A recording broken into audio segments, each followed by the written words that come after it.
Hello everyone, Zeno here. Here to bring in Season 2 Part 5 of What If TMNT Were Teleport in Avatar. Link down description of the fanfiction of this What If. Listen here YouTube. I do not own anything and this is not a scam. Chapter 9, Nightmares Recycled. It was late afternoon in New York City at a large junkyard. The fences were closed off as the employees had all left for home for the night, so there didn't appear to be a single human in sight. However, that all changed as a series of black vans and trucks rolled up through the fence and made their way into the dump. What set these vehicles apart from any other normal vehicle was the insignia of the purple dragons on the sides. The vans and trucks came to a stop as a group of at least 30 armed purple dragons piled out, followed by their leader, Hun, who now wore a sleeveless overcoat over his attire. "Spread out," Hun ordered his men. "Find any alien tech you can."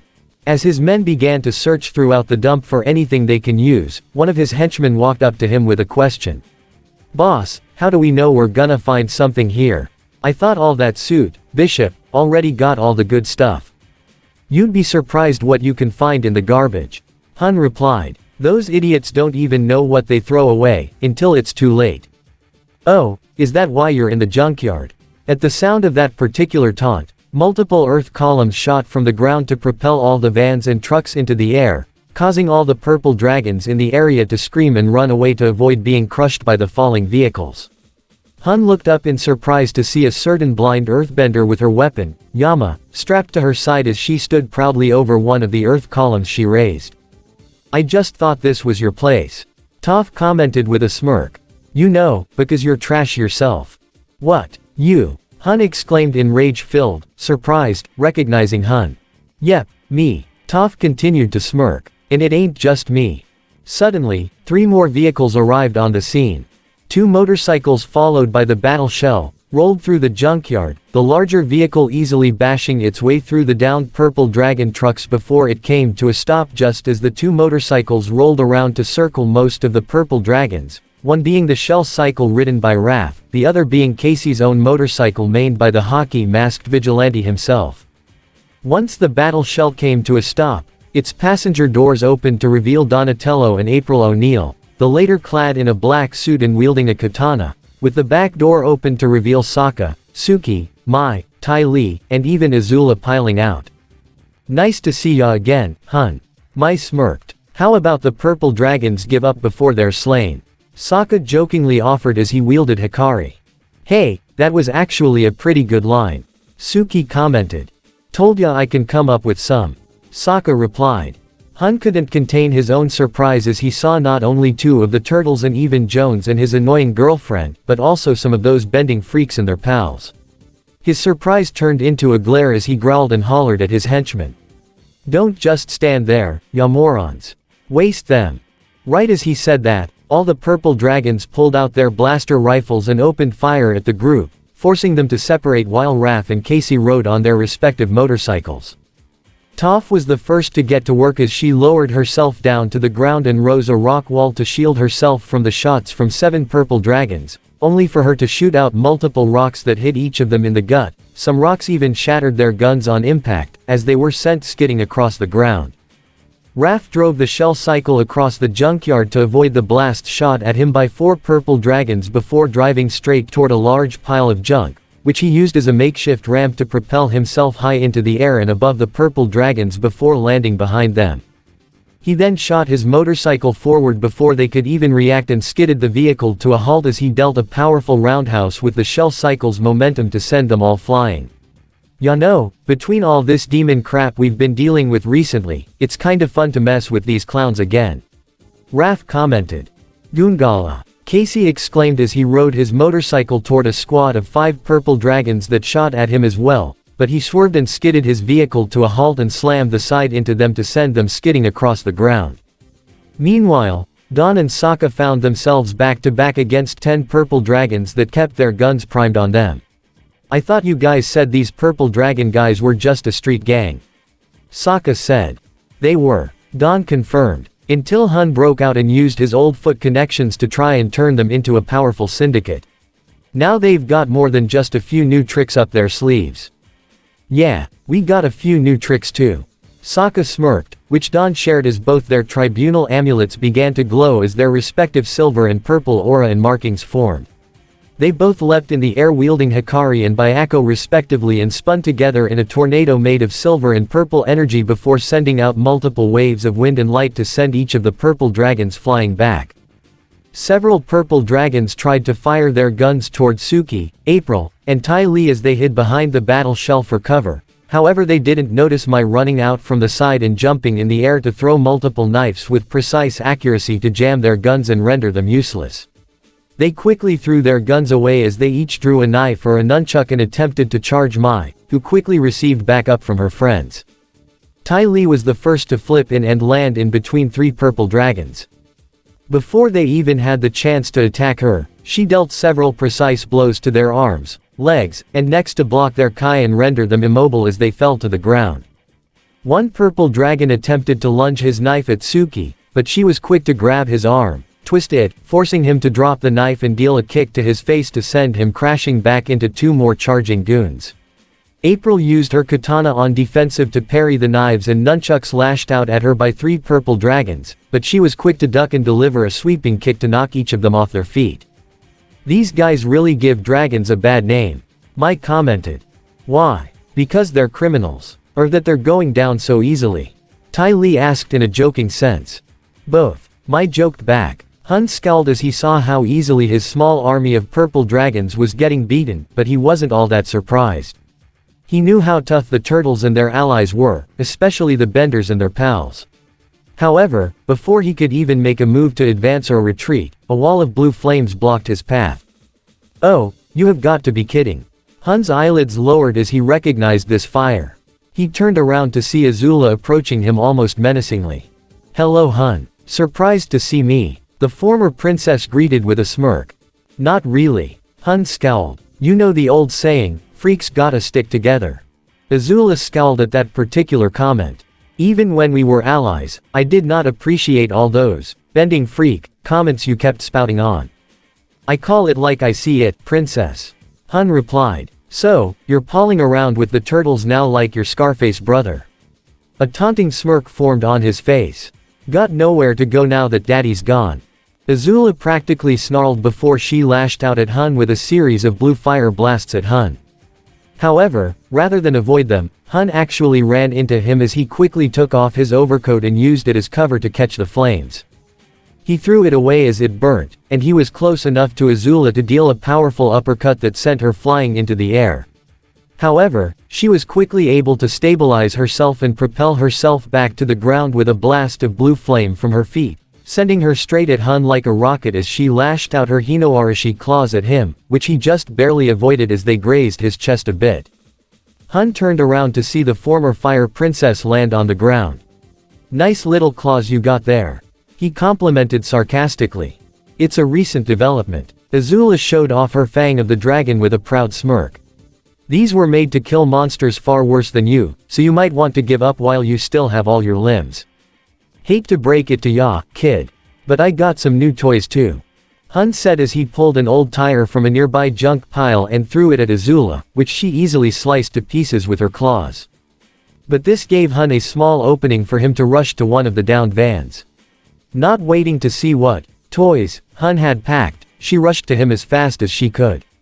However, that proved to be a mistake as Hun pulled out what one could consider a massive Gatling gun, made from several Triceratron rifles welded together.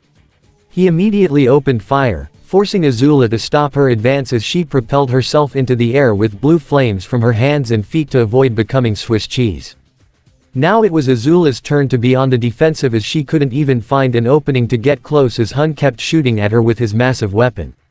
However, Hun proved to be far more resourceful than one expected as he actually had driven Azula in between 2 large junk piles and fired his Gatling gun at the piles themselves to destabilize them and send all the garbage pilling down onto the princess and burying her underneath it. "Make yourself at home where you belong, fire trash," Hun chuckled. However, he soon heard a beeping sound from his personal device he had attached to his belt. He got it out and saw a red dot on the screen, indicating he was close to his objective. He smirked as he followed the device. Not even a second after he left, a large explosion of blue fire and lightning blew away all the garbage, to reveal Azula standing with her azure blue aura and markings glowing, but it did little to hide the much and scum she was covered in. "Hope you're not too down in the dumps, Azula." She heard Raph's crack as she turned around to see Raph, Sokka, Dawn, and Toph approach her. "Aw man, I wanted to say that," Sokka stated. Azula gave a scowl in their direction. "I don't need your help." "Oh, we know you don't," Toph replied. "I just want to get the chance to knock Hun's teeth out first." She playfully slammed her hammers together. We better get to it before he gets whatever he came for," Dawn said cautiously. "Here's hopping, it's not a weapon."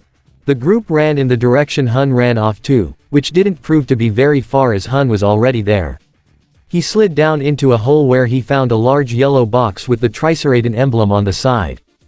Hun smirked as he saw it. "Looks like a weapons cache. My lucky day." "Don't think so," Sokka called to him as the group was already at the hole and were ready to charge in. However, Hun was about to open the container to get whatever weapon was inside and use it to wipe out the enemies that annoyed him so. However, Toph's dull eyes widened as her seismic sense picked up something. "No, don't open it." Toph's warning came far too late as the second Hun touched it. An alarm suddenly shot out from it as what appeared to be a massive ring of metallic fangs formed around the group with a radius of at least 20 feet shot out of the ground. It quickly rose at incredible speed, some kind of black metal around the fangs, indicating a dome was about to form around the entire group. This commotion had alerted April, Casey, Mai, Ty Lee, and Suki as they had just finished mopping up the last of the purple dragons to see the dome that was about to close. "What the hell is that?" Casey exclaimed. "Oh no, the guys!" April exclaimed with worry as Casey already drove his motorcycle in that direction, with the 4 young women running after him. Toph tried to shoot out multiple earth pillars from the ground to halt the dome's closing, but it barely even slowed it down as even she was having trouble. "What the hell did you freaks do?" Hun exclaimed as he climbed up from the pit he was in. "Us. You're the one who set the trap," Sokka argued. "Less arguing, more escaping," Dawn told everyone as he, Azula, and Raph attempted to jump on the rock pillars Toph was using to keep the trap from being sealed, but the pillars soon cracked and began to crumble. "It's too strong," Toph grunted as the pillars fell apart, causing Raph, Dawn, and Azula to fall to the ground. However, right as the trap was about to seal up completely, Casey had already ridden in with his motorcycle just as it closed. The large metal dome that Raph, Azula, Dawn, Toph, Hun, Sokka, and Casey were all trapped inside appeared to be only one half of a drill-like transport as underneath them, the drill began to spin as it tunneled itself underground, taking all the people inside. Suki, Ty Lee, April, and Mai did not make it in time as they were now at the edge of the newly formed pit and could only watch with shocked expressions at seeing the device already 100 feet underground and only going deeper. There was so much movement and vibration within the drill, that all the heroes, and Hun, couldn't even stand as they were thrown from side to side along with all the trash that had gotten swept up with them. Even Toph couldn't straighten herself out as none of the acolytes could find the stillness to concentrate or focus their kai. This continued for about 5 minutes until it came to a sudden stop and they all landed on the hard metal ground with junk piled on each of them.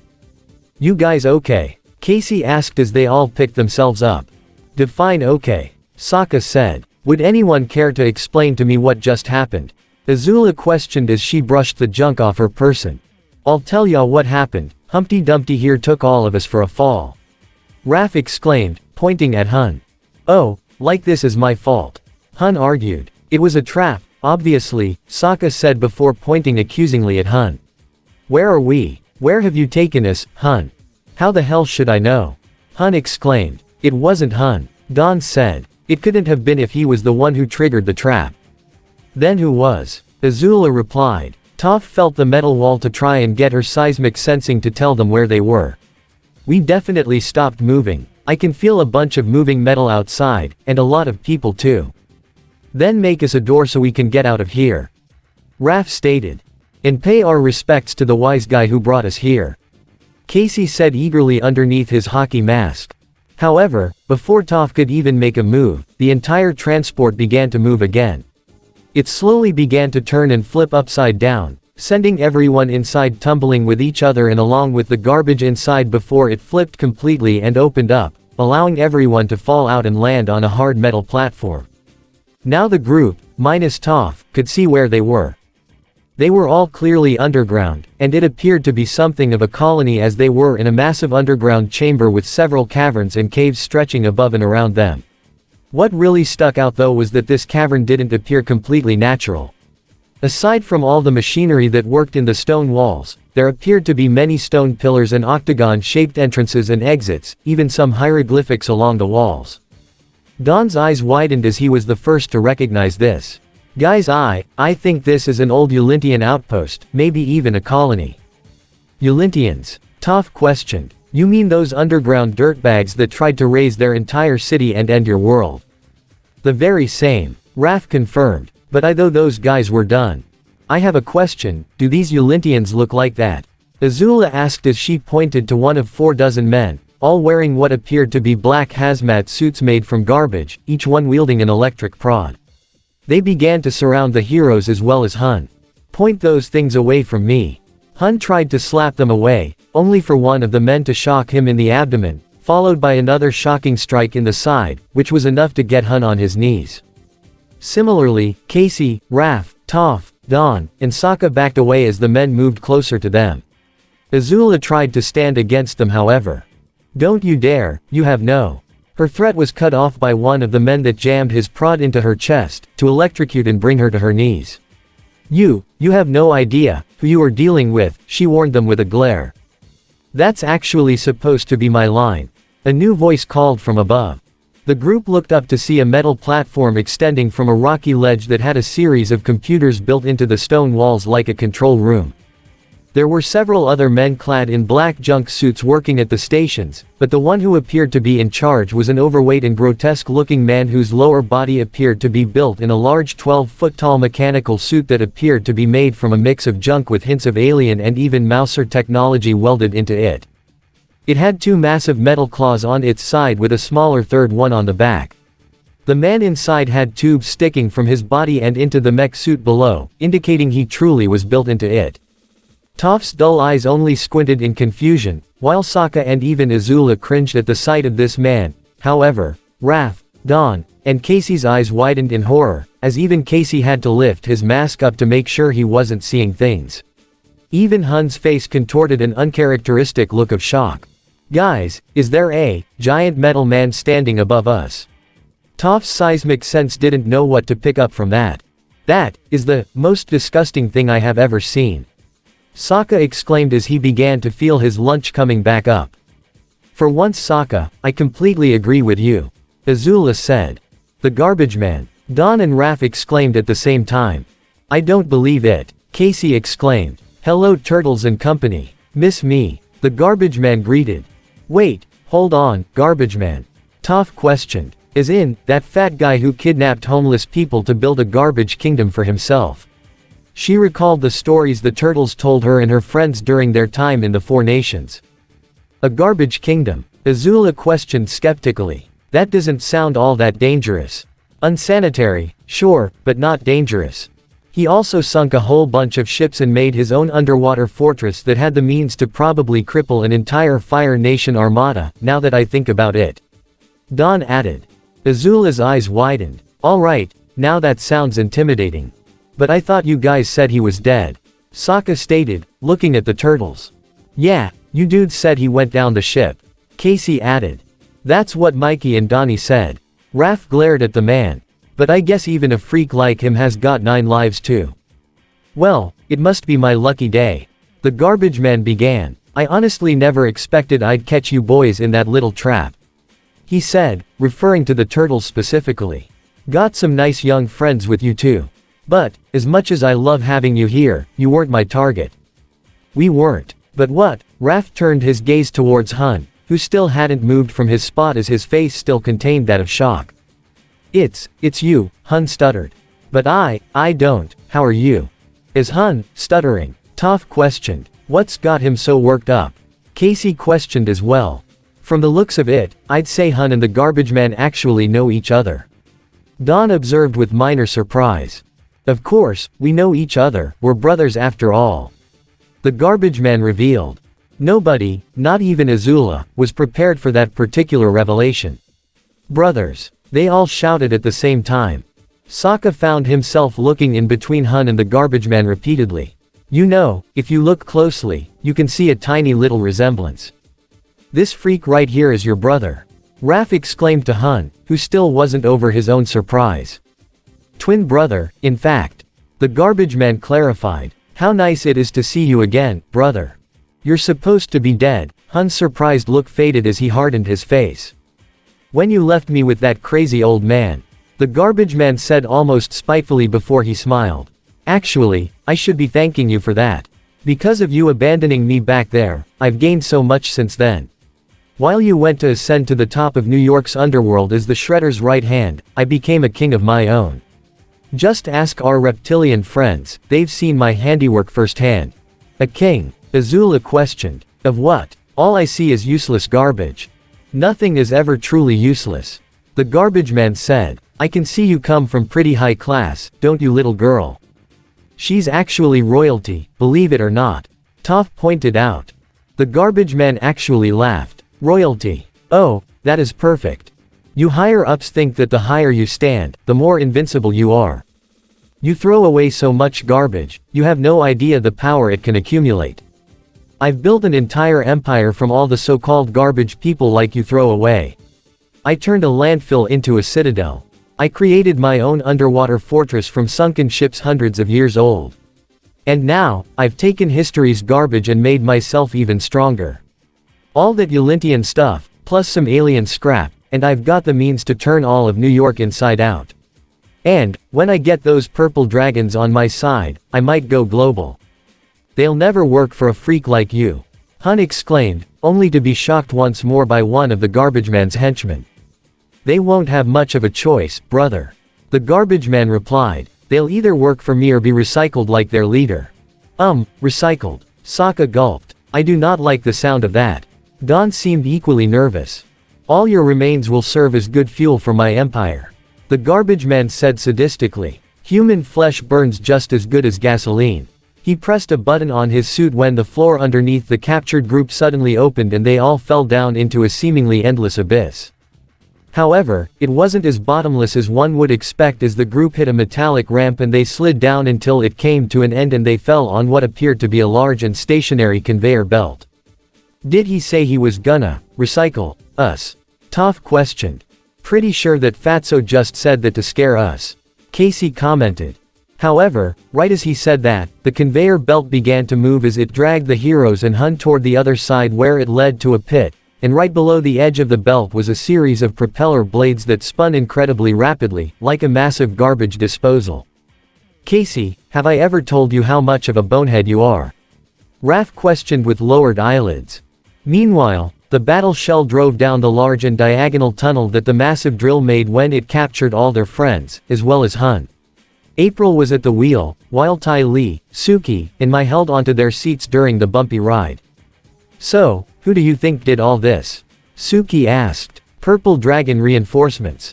Don't think so. Mai commented. Didn't Kurai say there was a faction of the Foot that was still loyal to the Utrom Shredder? Yes, but this wouldn't be their MO. April answered. Someone else did this. I just hope we can get to them on time. Ty Lee said. I wouldn't worry, Ty Lee. Suki assured. Remember who we're talking about. Raph, Toph, and Casey are three of the toughest people we know, then there's Sokka and Don who can think their way out of any situation. Plus, they got Azula too. That's assuming they don't kill each other, along with Hun. Mai said. The conveyor belt continued to drag the group to what seemed like a gruesome end, but it would seem that Sokka had a plan. Raph, Don, help me keep this thing from moving. Toph, try and metal bend those blades. No time to argue, Raph, Sokka, and Don both concentrated their Kai as their respective red, silver, and purple aura and markings began to glow with their tribunal amulets. Using their magically enhanced strength, they dug their hands into the conveyor belt and began to press back against it, trying to halt it. As they did this, Toph spat in her hands and rubbed them together as she focused her Kai as well, her green aura and markings forming on her own body, as she used this to enhance her metal bending to telekinetically halt the propelling blades, before she bent them outward and sent the blades exploding in multiple directions. Several blades impacted the stone wall, while others went into the conveyor belt to further damage it beyond repair and stop it from moving completely. Though one shot out to graze Hun's arm, causing him to yell as he held his bleeding arm. "Oh, sorry. Not." Toph stuck her tongue out at Hun, who only glared. With the conveyor belt inoperable, and the blades no longer moving, the heroes and their enemy were no longer in danger. "That was close," Casey said. "So, what's the plan, guys? How about we dig our way out and show Gargabyboy to the nearest dumpster?" Toph stated. "No, our first step should be to figure out what exactly he's up to," Azula said. "He claims he wants to build his own empire, but we don't even know how." Azula's right. Sokka agreed, before his eyes widened briefly. "I actually said, Azula's right. Wow, that sounded so wrong. Yeah, what about Jabberjaws over here?" Raph gestured to Hun as the group turned around to glare at him. Don however sighed. "Well, considering we're cut off from the rest of our allies, and we're all stuck in here together." Whoa, you ain't suggesting we actually team up with this dirtbag, are you, Don?"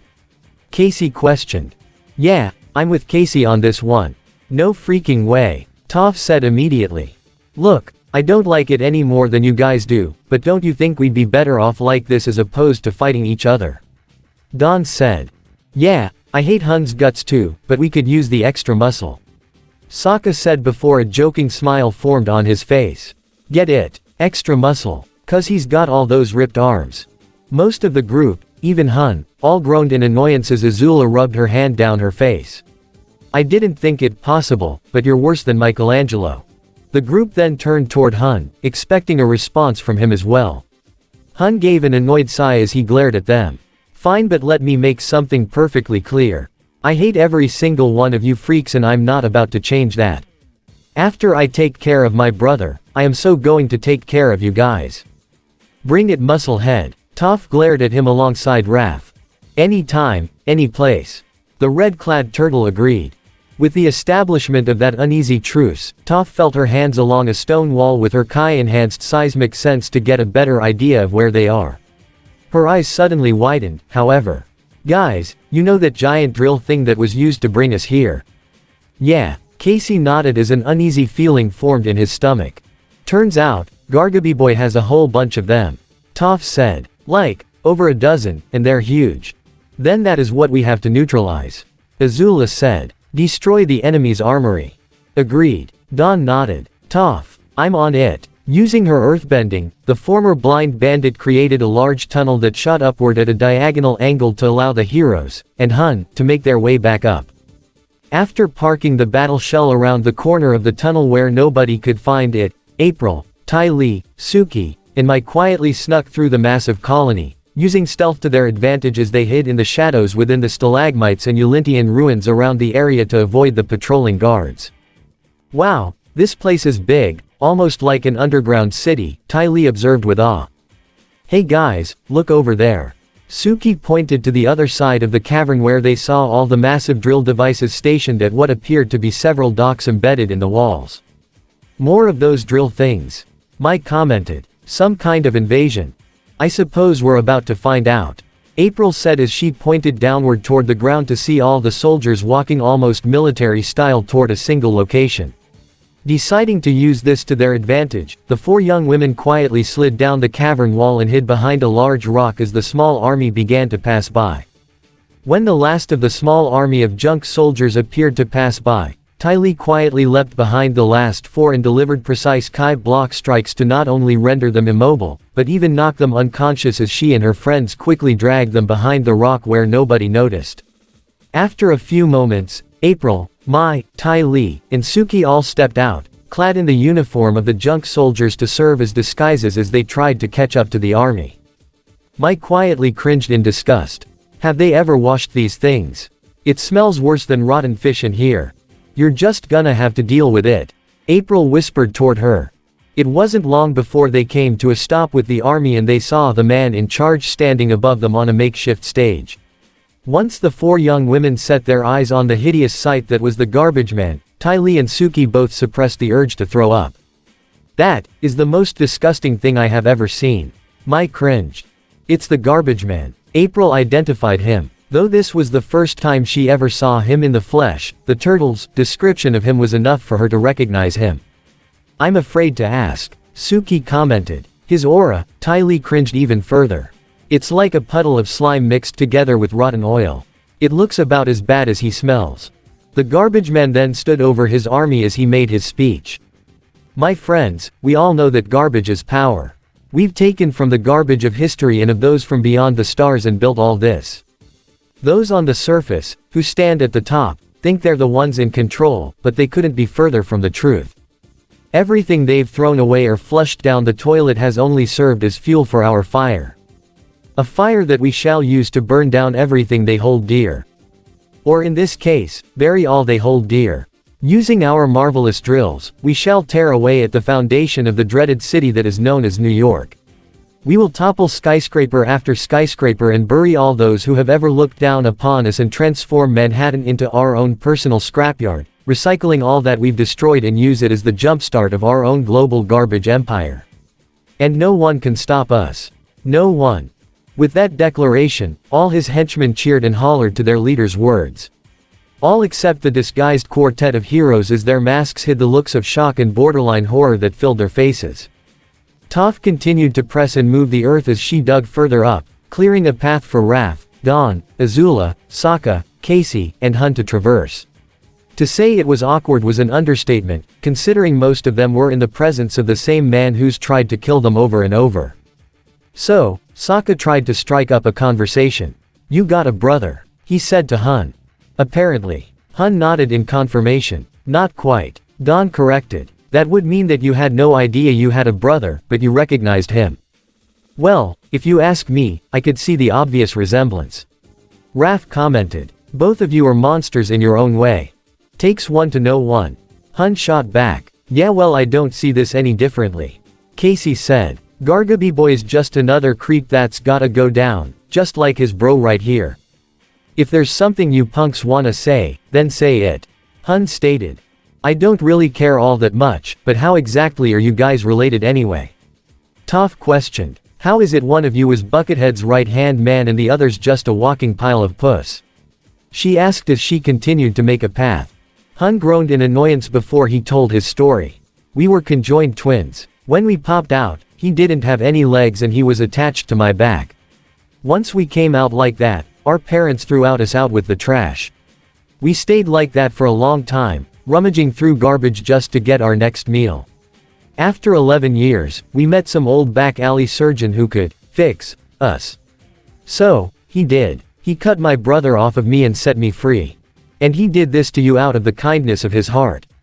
Raph asked skeptically. Hardly. Hun replied. That freak show had his own twisted experiments to work on and asked for my brother as payment.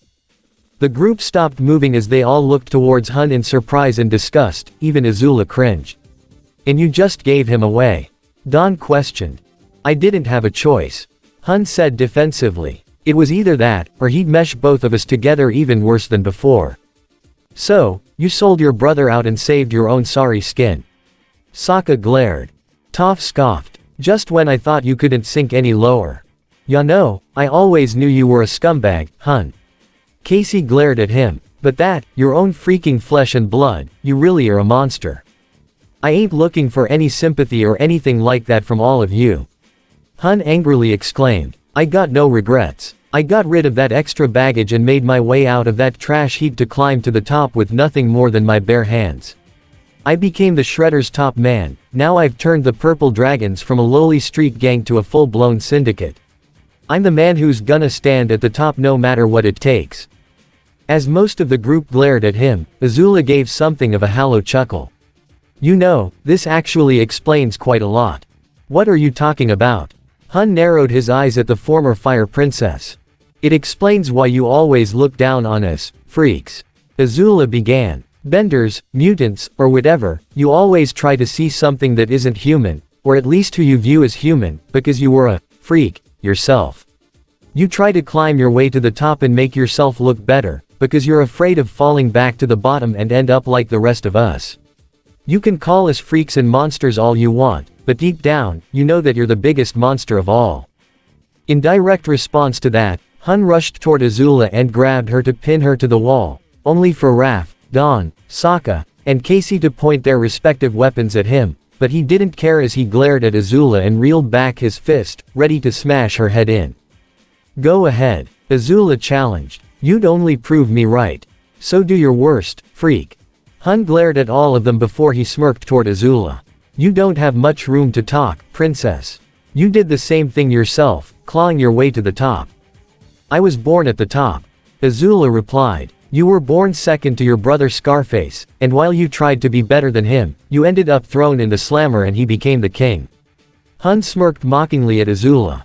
So I guess we're both down in the dumps, aren't we? He set her down on the ground as everyone lowered themselves. All you lowlifes gotta stick together, right? Hun said mockingly at the group. You're making it really hard for us to not bash your teeth in, ya know, that right? Casey warned. Toph, how far are we from where we need to go? Raph asked. I'm ready to just be done with this whole damn thing. Rather than voice her answer, Toph used her earthbending to shoot the tunnel out even further, collapsing the wall and revealing the main cavern where all the garbage man's massive drill transports were stationed and ready to be deployed. Looks like Fatboy's been working on this a long time. Toph commented as Raph, Azula, Dawn, Sokka, Casey, and Hun joined them. Let's go wreck it. Meanwhile, April, Ty Lee, Suki, and Mai, still clad in their disguises, hung back as they followed the army of junk soldiers toward the drill machines as they prepared for their attack. What are we waiting for? We have to stop them. Ty Lee urged in a whisper. We can't just charge head first into an enemy army. We need a plan, April stated. If we destroy those machines, we should stop them, if not slow them down. Suki assumed. Anyone got any idea how to do it? Mai asked. I might be able to, but I'd need to see the inside of one first. April explained. If they're not all connected however, I'd only be able to do it one at a time. Something tells me we don't have time for that. Suki assumed. So, what do we do, then? Ty Lee asked. Before any of them could come up with a response, a large explosion rang from the farthest end of the bridge. Alarms soon blared throughout the entire underground facility as multiple junk soldiers ran to assess the threat. How much do you wanna bet it's the guys who did that? Mai assumed. I'll take that bet. Let's go help them, April stated as they threw away their disguises and ran to aid their friends. Multiple junk soldiers ran toward a large smoke cloud, but they were quickly blasted back by a powerful plum of blue flame, shot out by Azula as she leapt out of the smoke to deliver multiple jabs of fire from her feet to blast away several more soldiers. However, even more took their place as they readied their electric prods and charged at her, but their attack was stopped by multiple earth pillars shooting out from the sidewall to send them hurtling over the metallic bridge. Toph stepped forward as she used her metal bending to pry out a couple of large plates from the steel bridge they were standing on and sent them hurtling at the soldiers to trap and pin them to the wall. Hun was the next to charge out as he used his bare hands and raw strength to slap away 4 of them. A 5th plunged his prod into Hun's side to shock him, but Hun quickly grabbed and picked up the soldier to throw him away into a charging group of soldiers. Several tried to charge Hun from behind, only to have their way blocked by Sokka, who used his Kai-enhanced speed to zoom in front of them as he wielded Hikari. Both ends of his weapon began to glow brightly as he charged 3 of the junk soldiers. They tried to lash their prods at him, but Sokka easily cut the weapons to pieces with Hikari before kicking one in the face to send him reeling to the ground and knocking the other 2 back with a slashing wave of light. Goongala! Casey exclaimed as he charged into a trio of junk soldiers with only his fists, where he ducked under the first strike from the enemy's prod and delivered a punch to his face to knock him down. Casey quickly grabbed the electric prod and jammed it into the second to electrocute him and slammed the end of it into the face of the third and knock him down, while also accidentally breaking the prod. Casey was quickly surrounded by 7 junk soldiers. Fortunately he received backup in the form of Donatello, who spun his body like a violet tornado, using Byaku's power and sending a purple circular wave of wind to blow away all the soldiers. 10 junk soldiers surrounded Raphael and charged at him, but Raph quickly drew Banrai and used it to parry, slice, and block the strikes from all the soldiers. Already his attacks sent 2 of them back before he delivered a roundhouse to the face of the 3rd. He jumped to avoid the prod strikes from the remaining 7 before glowing with his red aura and markings and slamming Banrai onto the ground to create a powerful shockwave that shook most of the platform and sent the remaining 7 flying. Guys. They all heard April calling to them as they saw her, Suki, Mai, and Ty Lee run toward them. The heroes were quick to meet up with them and voice their relief at seeing them. However, before such pleasantries were exchanged, the 4 women saw Hun and were immediately on the defensive. Guys, look out. Hun's right behind you, Ty Lee warned them. Take it easy Ty Lee, we have a truce.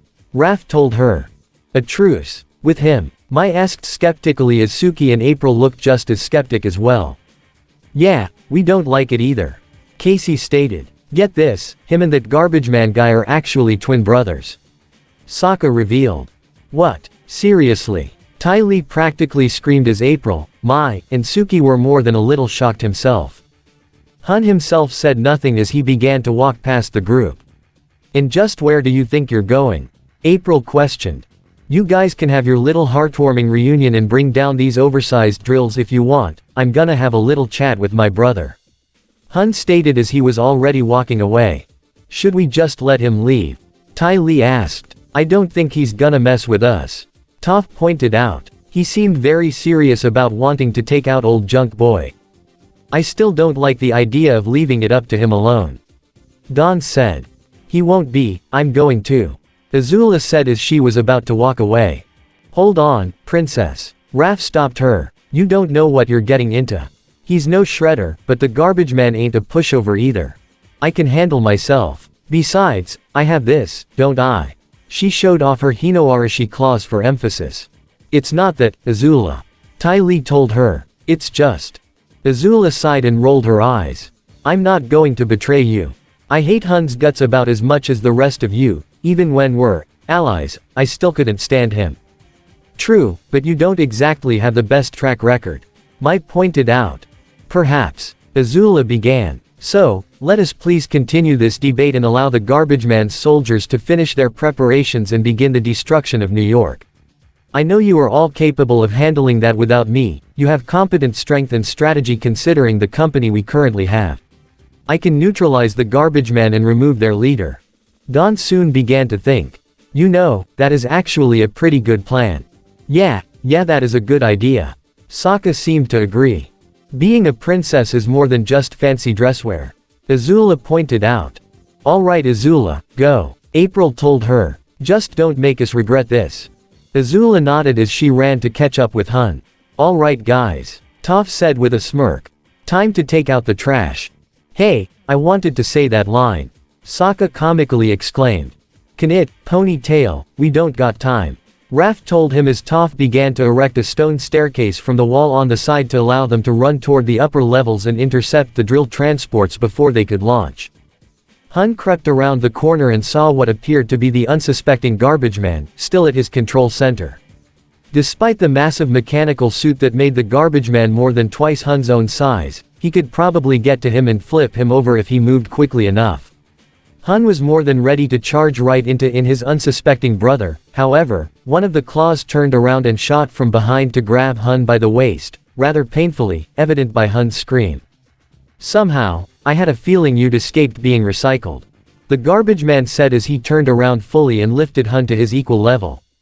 You always were the physically strongest of us, brother. But I was the smartest. He slammed Hun down on the ground hard. After you abandoned me to that crazy old surgeon, I actually thought that'd be the end of me. He picked up Hun's weakened form again. But I guess you could call it survival instinct, something inside me didn't want me to die. So instead, I learned from the surgeon as I watched him work. Not just biology, but even mechanical and technology. Soon, I turned the operating tables on him and cut him open myself, without any anesthesia. The garbage man slammed Hun against the wall and pinned him there. Maybe you'd like a first-hand experience of that yourself, brother. He taunted as the torso of his mechanical suit opened up to reveal a pair of buzz saws, which slowly made their way towards Hun. However, a bolt of lightning severed the buzz saws. This caught the garbage man by surprise as he dropped Hun and turned to see Azula in a familiar stance with smoke coming from her fingertips. As much as I'd love to see that, I'm afraid you have business with me. The garbage man's surprised look turned into one of sick curiosity. Well, you're the first human I've seen to possess a special trick like that. I'm looking forward to dissecting you and finding out what exactly makes you tick. He lashed out his massive clawed arms at her, forcing Azula to dodge before she sent a series of waves of blue flame from her feet to knock the garbage man back before she ran and leapt to deliver an axe kick lined with blue flames towards his head, but the garbage man not only blocked it with his suit's right arm, he even caught her leg and quickly slammed her to the wall to knock the wind out of her before he pulled her close to his face. You really are a pretty thing, aren't you? He asked sickly as he ran his fat fingers through her upside-down hair, much to her cringing disgust. I think I might actually keep you. After all, a king needs a queen. However, this left him distracted for the recovering Hun to charge and grab the garbage man from behind by the legs. With his own impressive strength, Hun threw the garbage man into his computer console, which actually gave way from his enormous weight, combined with his massive cybernetic suit, causing the garbage man to fall into another chamber behind the control center. Azula landed on her hands and feet as she saw the glaring Hun. I didn't ask for your help. The leader of the purple dragons told the former fire princess. I wasn't helping you. Azula glared back. I want to make that ball of slime hurt myself. Truce is still in effect so long as he's still around, and I'd very much like to be done with it. So, perhaps we could join forces for the time being so that we may be done with this quicker. Hun had a half smirk on his face. For once, you actually make sense, fire trash. Once we're done, of course, I'll make you eat that insult. Azula commented before they jumped into the hole in the wall after their mutual enemy. Meanwhile, the group consisting of Raph, Toph, Dawn, Sokka, Casey, Mai, Ty Lee, April, and Suki ran and fought their way through the small army of junk soldiers. Due to Toph's earthbending as well as hers, Sokka's and the two turtles' new mystic powers, they easily cleaved their way through the enemy forces. Of course, Casey, April, Suki, Ty Lee, and Mai could easily handle themselves as well with their own respective skills. However, despite all their best efforts, several of the drills were already boarded and began to power up. We're too late, Sokka exclaimed. The drills are already starting. Then it's time to forego safety precautions. Dawn stated. April, take everyone back to the battle shell and get out of here. We'll meet you guys later on the surface. Are you guys sure? We don't want to leave you here. Ty Lee stated. Ahem. Toph coughed. World's greatest earthbender, plus fancy Shamsi tribunal magic. She held her tribunal amulet for emphasis. Mai and Suki both shared smiles, followed by everyone else. Alright, we'll leave it to you guys. Suki said. You guys go to town on this dump. Casey cheered as Toph used her earthbending to make a tunnel that would serve as a shortcut to the battle shell, which she easily detected with her Kai-enhanced seismic sense. April and Casey wasted no time in leading Suki, Ty Lee, and Mai away. Once their friends had enough of a head start, Raph, Toph, Dawn, and Sokka stood together. Their amulets began to glow as each of them was engulfed with their respective red, green, purple, and silver aura and markings before they all leapt high into the air. Banrai. Raph spun his body to take the form of a massive shuriken, which already made its way to cut through 3 of the drills, as well as the suspension cords that keep them from falling. Once they were severed, the drills began to fall toward the ground deep below and against the hard rocks along the walls. By Echo. Dawn sent out multiple horizontal waves of purple wind from his weapon that also severed the suspension cords from multiple drills as well, reaping the same kind of results as Raph. Yama. Toph spun her hammers to generate a powerful shockwave through the air which was sent out towards the ceiling to try and collapse the entire chamber. Already multiple stalactites and rocks were falling from the ground. Hikari. Sokka thrusted his double blade upward to shoot a beam of light at the ceiling, which was already weakening from Toph's attack. This caused the acceleration of the ceiling's collapse. At the same time, Hun and Azula continued their fight with the garbage man in what appeared to be a large factory-like area, evident by all the massive, yet inoperable conveyor belts they all stood on, and the tanks of acid that laid below them. Azula shot out multiple plums of blue flame from her hands and feet to keep the garbage man on the defensive as Hun tried to charge him, but the garbage man was quick to deliver a powerful kick to send his brother flying and crashing into the wall. The garbage man roared as he charged at Azula at quick speed. One would figure impossible for his size. However, Azula was much quicker as she leapt above a crushing strike from his massive arms. She tried to deliver a flaming slash to his neck area, but his right arm twisted and slammed into her from behind to send her flying and skidding across the line of conveyor belts. Azula was quick to recover fortunately and roll out of the way of a devastating crush with the garbage man's metallic foot. "Hold still, you," the garbage man said as he tried to punch her with his massive arms, but Azula propelled herself backwards to avoid the strike. This left the garbage man open for Hun to run and slam his elbow hard into the back of the knees of the garbage man's exosuit to send him tumbling to the ground. Hun quickly leapt and landed on top of his brother and began to lay multiple devastating punches across his face. But the garbage man proved much tougher than expected as he grabbed Hun's face with his natural hand to temporarily blind him, allowing his third, albeit smaller, claw to grab Hun's neck and electrocute him. The garbage man picked himself up as he grabbed Hun with his suit's larger arms. However, his suit was quickly shorted out by a lightning strike from Azula to the back, forcing him to drop Hun. The garbage man turned his head to glare at Azula, who was already glowing with her azure blue aura and markings. "Hino Arashi." She charged at him, her right claw ablaze with blue fire, and her left claw lit with blue lightning. With incredible speed she ran and slashed at the suit's arms and legs. Once she passed him, the arms and legs had completely severed as ice formed around not only the severed mechanical limbs but even up the torso of the suit as the garbage man laid helplessly on the belt they were standing on. However, before anyone could make any further moves, the entire factory area began to shake, no doubt the extent of the turtles, Toph, and Sokka trying to collapse the entire underground chamber. Debris already fell from the ceiling and broke through the conveyor belts, including the one Hun, Azula, and the garbage man were on. The remains of the belt were now on a diagonal angle that would slide toward a large acid container. Hun was already grabbing onto an edge closer toward the top as Azula dug her right Hinoarashi claw into the metal to keep her from falling. However, the garbage man appeared the unluckiest of the group as he was already sliding toward the acid. His severed and frozen mechanical limbs had already fallen in and were already melting.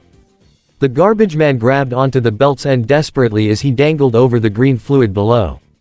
Desperation lined in his eyes as he screamed, trying to hold on despite the weight of his built-in mechanical suit. It proved to be much for him to handle as his hand slipped and he fell into the deadly substance. Azula actually gave a gasp as he saw him fall in. Hun's eyes widened slightly before his expression hardened. "Goodbye, brother." The former fire princess looked in shock at how callous Hun just acted in his own brother's demise. "What, you didn't even try to save him? Your own brother? Don't go preaching to me, princess," Hun said to her. "You would have done the same to your brother and you know it. In fact, you would have pushed him in yourself." Before Azula could even attempt to come up with an argument, the ceiling continued to collapse even further as they saw Raph, Dawn, Sokka, and Toph quickly arrive and begin to pull the pair up. "Come on, we have to get the shell out of here," Dawn exclaimed. April put the pedal to the metal on the battle shell as it drove upward from the tunnel it drove out of. By the time it made it to the surface back to the junkyard they were at previously, a small tremor had shaken the entire area as even much of the tunnel they drove out of had collapsed. Once the shaking stopped, April, Ty Lee, Casey, Suki, and Mai piled out of the battle shell as they looked down into the hole, where there was already a large cluster of stone and rocks filling it up 20 feet down. Do you think Ty Lee hopped beyond hope that they were alright. Almost in direct response to that, another, albeit smaller, tremor shook up the area as a large explosion from the ground erupted 15 feet from the group, where a large earth platform rose being commanded by Toph, who stood tall alongside Dawn, Raph, Sokka, Azula, and Hun. "Now that was awesome," Toph exclaimed as she shot her fist into the air.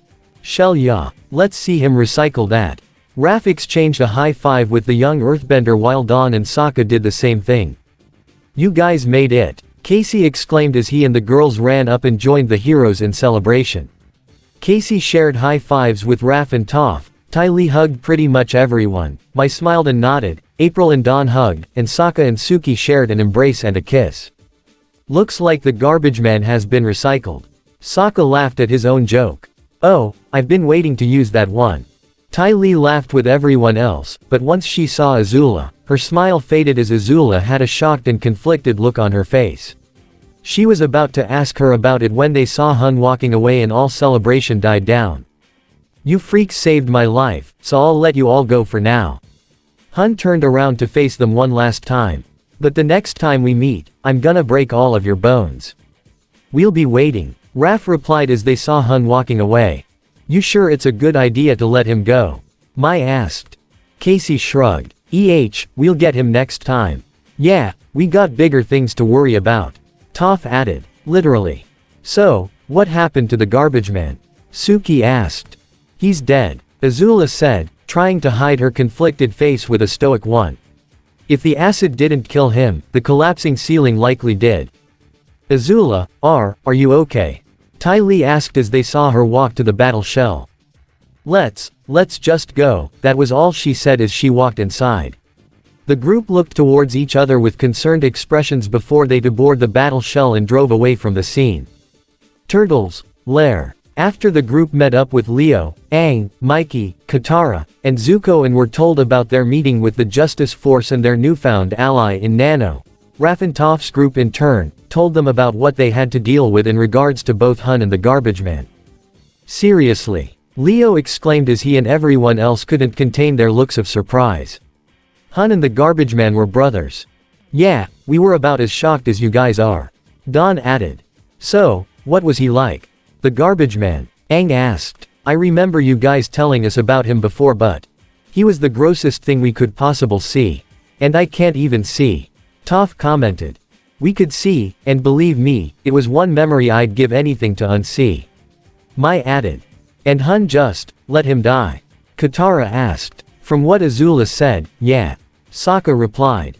"Fell into a tank of acid as his entire kingdom collapsed in on itself." Raph said. "No way he could survive that." "Dang," Mikey voiced. "I mean, we all know how bad Hun is, but his own bro. He was lying," Toph said, getting everyone's attention. "Back when he said he gave up his brother without regrets to that surgeon that separated him, he was lying. And, I don't know if he really let him die, but I don't think he's too heartbroken over it either." "You're not feeling sorry for him, are ya?" Casey asked her. "No freaking way," Toph quickly said. "If anything, it makes me want to pound his face in even more." "I hear ya," Raph agreed. Zuko looked around and noticed his sister was nowhere to be seen. "Hey, where's Azula?" "In her room," Suki answered. Azula was in one of the spare rooms she shared with the rest of Team Avatar during their stay in the lair. This one she shared with Katara, Suki, and Toph. All that was really present in this room were their bags of clothes, 3 hammocks, and mirrors along the walls. But of course, Azula sat alone, facing one of the mirrors when the face of her mother appeared. But Azula said nothing. "What's wrong? You're not saying anything." The hallucination of Ursa spoke, but Azula offered no reply. "It's what happened with Hun and his brother, right?" Azula still said nothing as she simply hugged her legs. "Azula, you're nothing like them. I was once." Azula finally spoke. "But now you're not. You've changed," the Ursa hallucination told her. "Azula, there's nothing wrong with change. You don't have to be that same merciless person you once were. The same person your father and the Utrom Shredder tried to make you. I don't want to talk to you." Azula didn't move from her position. "You're not my mother, you're just a voice in my head. So, go away, please." Azula. She looked up in surprise to see her older brother looking at her with concern. "You've been hearing our mother." Her eyes widened before she looked away. "You heard that? How long has this been going on?" Zuko asked. Azula didn't answer right away. "Just a little bit before Sozin's comet. And you've been hearing our mother's voice in your head since then?" Zuko asked as he kneeled down to her level. "Not all the time," Azula confessed honestly. "Just when I'm alone, and deep in thought. She doesn't torment me or anything like that, but she says she wants to help. I mean, how can she? She's not here, it's just some dumb hallucination." She gave something of a scoff. "You probably think I'm crazy." "No, I don't," Zuko told his sister. "But I do think you need a little bit of help, and I want to give it to you. After all that I've done to you." Azula looked up to him with a surprised and emotional look in her eyes. For years, I've tormented you, humiliated you, laughed at you, and even tried to kill you, but you still want to help me, why?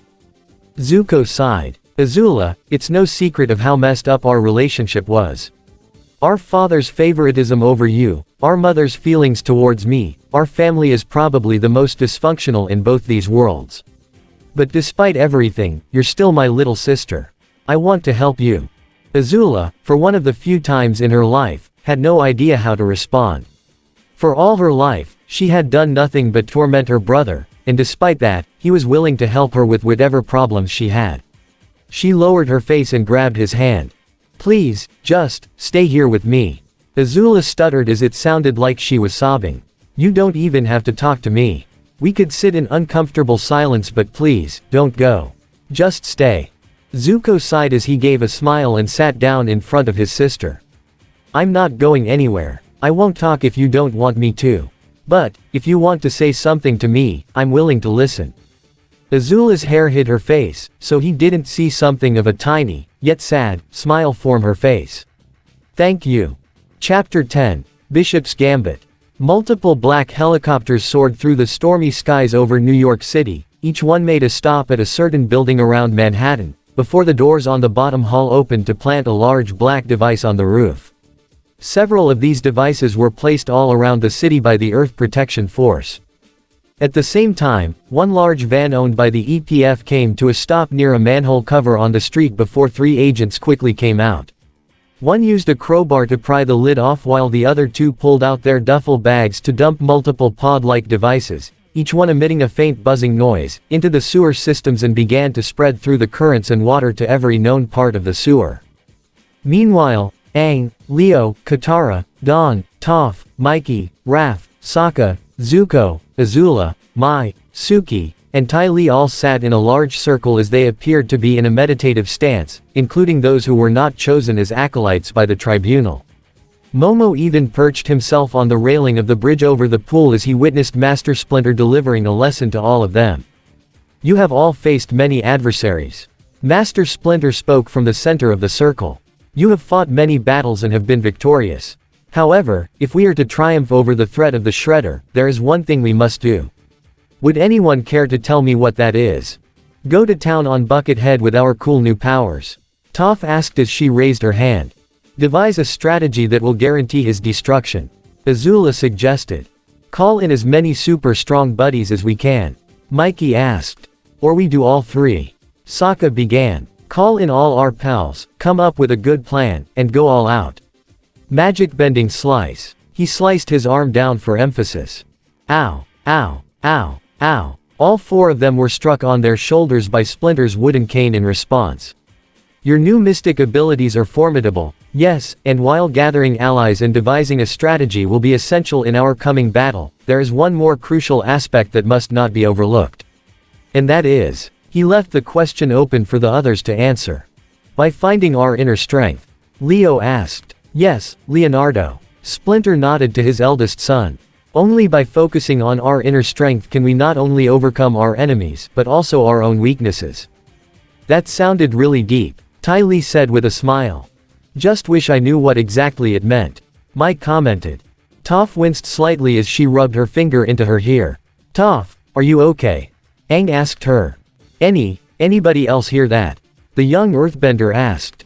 Hear what? I don't hear anything. Raph asked as the group looked with concern. It's like some kind of buzzing. Toph tried to pick it up. Did a bee get into the lair again? Dawn asked. No, it's not a bug, it's something else. Toph continued to wince as this sound was becoming rather irritating for her.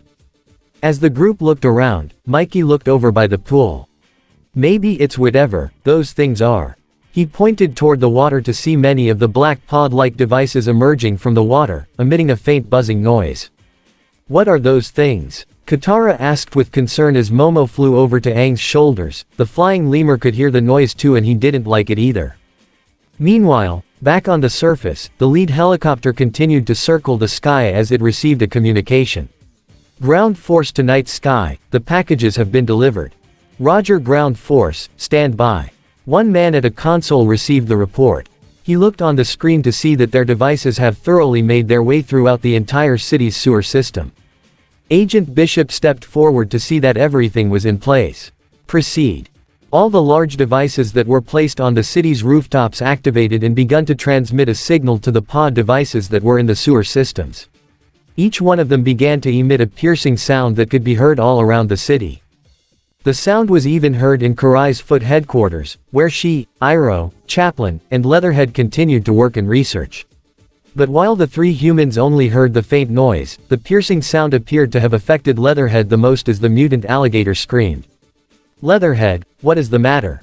Iroh asked as he placed a hand on the mutant's shoulders, while he continued to hold his hands over his ears. "What is that noise?" Leatherhead exclaimed painfully. "I can't think. It has to stop. Someone make it stop." Karai was the first to get serious. "Chaplin, can you find out what is going on?" "Already on it." Chaplin got to a computer console and immediately got to work. "There's some kind of frequency being emitted throughout the entire city. I can't seem to pinpoint it, but it doesn't seem to be fatal, at least for humans. But certain animals have heightened senses like hearing that is greater than humans." Iroh noted as he and Karai tried to help Leatherhead. The two shared a concerning glance as many of their friends weren't human either. "Turtles, lair." Toph screamed as she held her ears, the piercing noise being especially painful for her as well as Master Splinter. "My head's splitting. What the shell is that noise?" The young earthbender practically screamed as Katara and Aang were the first to get to Toph and help her while Leo and Raph helped Splinter. Even Momo flew around the lair with a shrill scream before crashing on the ground while trying to cover his ears. "Toph, Master Splinter, what's happening to them?" Aang asked urgently. "It has to be those things," Zuko said as he stood over the pool filled with the pods. "Stand back." He took a firebending stance and shot a powerful blast of flame into the water that instantly obliterated the devices. Despite that, however, everyone could still hear the noise. "We're still hearing it," Suki stated as she picked up Momo. "There's gotta be more of them." "The sound," Splinter exclaimed as he tried to cover his ears. "I cannot block it out." He fell but was quickly caught by Leo. "Make it stop. Please just make it stop." Toph was on the verge of tears as Aang and Katara tried to help her as best as they could. "We need to get out of here. Now," Leo stated. Within no time, the entire group had made it to the battle shell with Raph at the wheel as they drove along the rainy streets of New York. But despite being on the surface, they could still hear the noise that was causing Splinter, Toph, and Momo such pain. "Man, we're hearing it up here too," Raph stated. "What is that noise?" Sokka stated. "And how come our heads aren't splitting?" "Because it's not meant to focus on us," Azula said. "Certain animals have stronger hearing than most humans, so they're more vulnerable to this noise. And seeing how Toph's is blind, her own hearing is stronger than that of the average human, so it's affecting her too." "But what's causing it?" Ty Lee wondered. Dawn looked out the window of their moving transport. "Whatever it isn't natural. This sonic disruption is echoing throughout the entire city." He saw swarms of rats climbing out from the sewer in an attempt to get away from the ear-piercing noise. Meanwhile, Bishop's helicopter continued to hover over the city as they surveyed the area for their intended target. Beginning sweep for mobile mutant and bender genetic signatures. One agent reported. The radar screen over New York zoomed in and managed to locate a moving vehicle with matching genetic signatures. "Right there, sir. Looks like our target.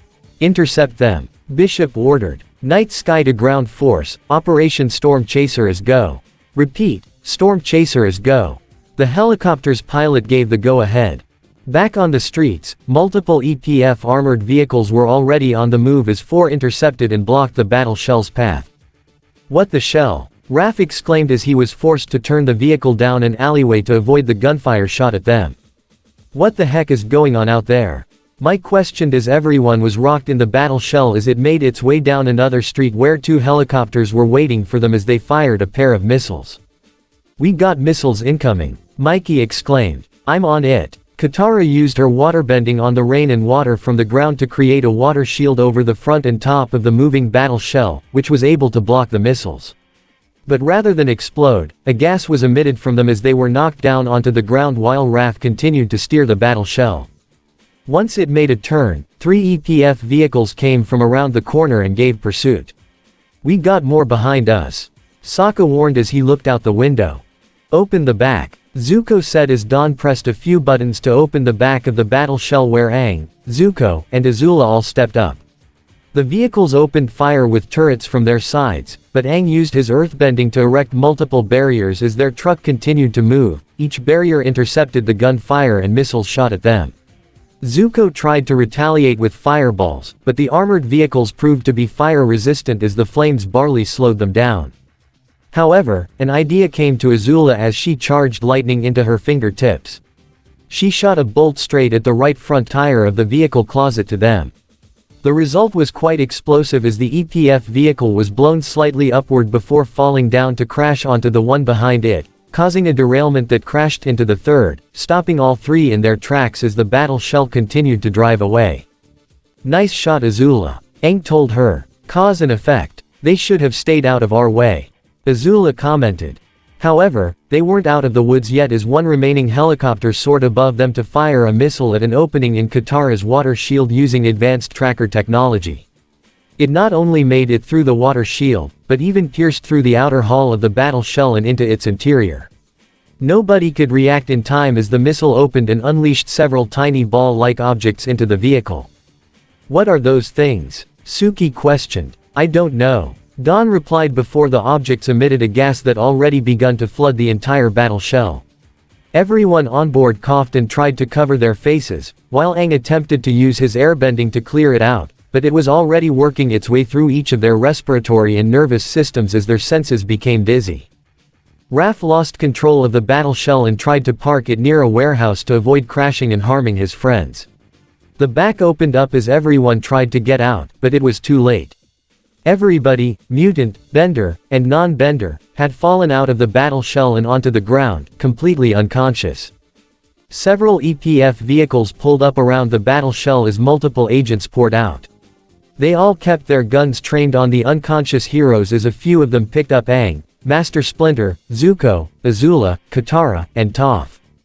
"Targets acquired, sir," one agent reported over the comms as they loaded the mutant rat and benders onto one vehicle and drove off with them.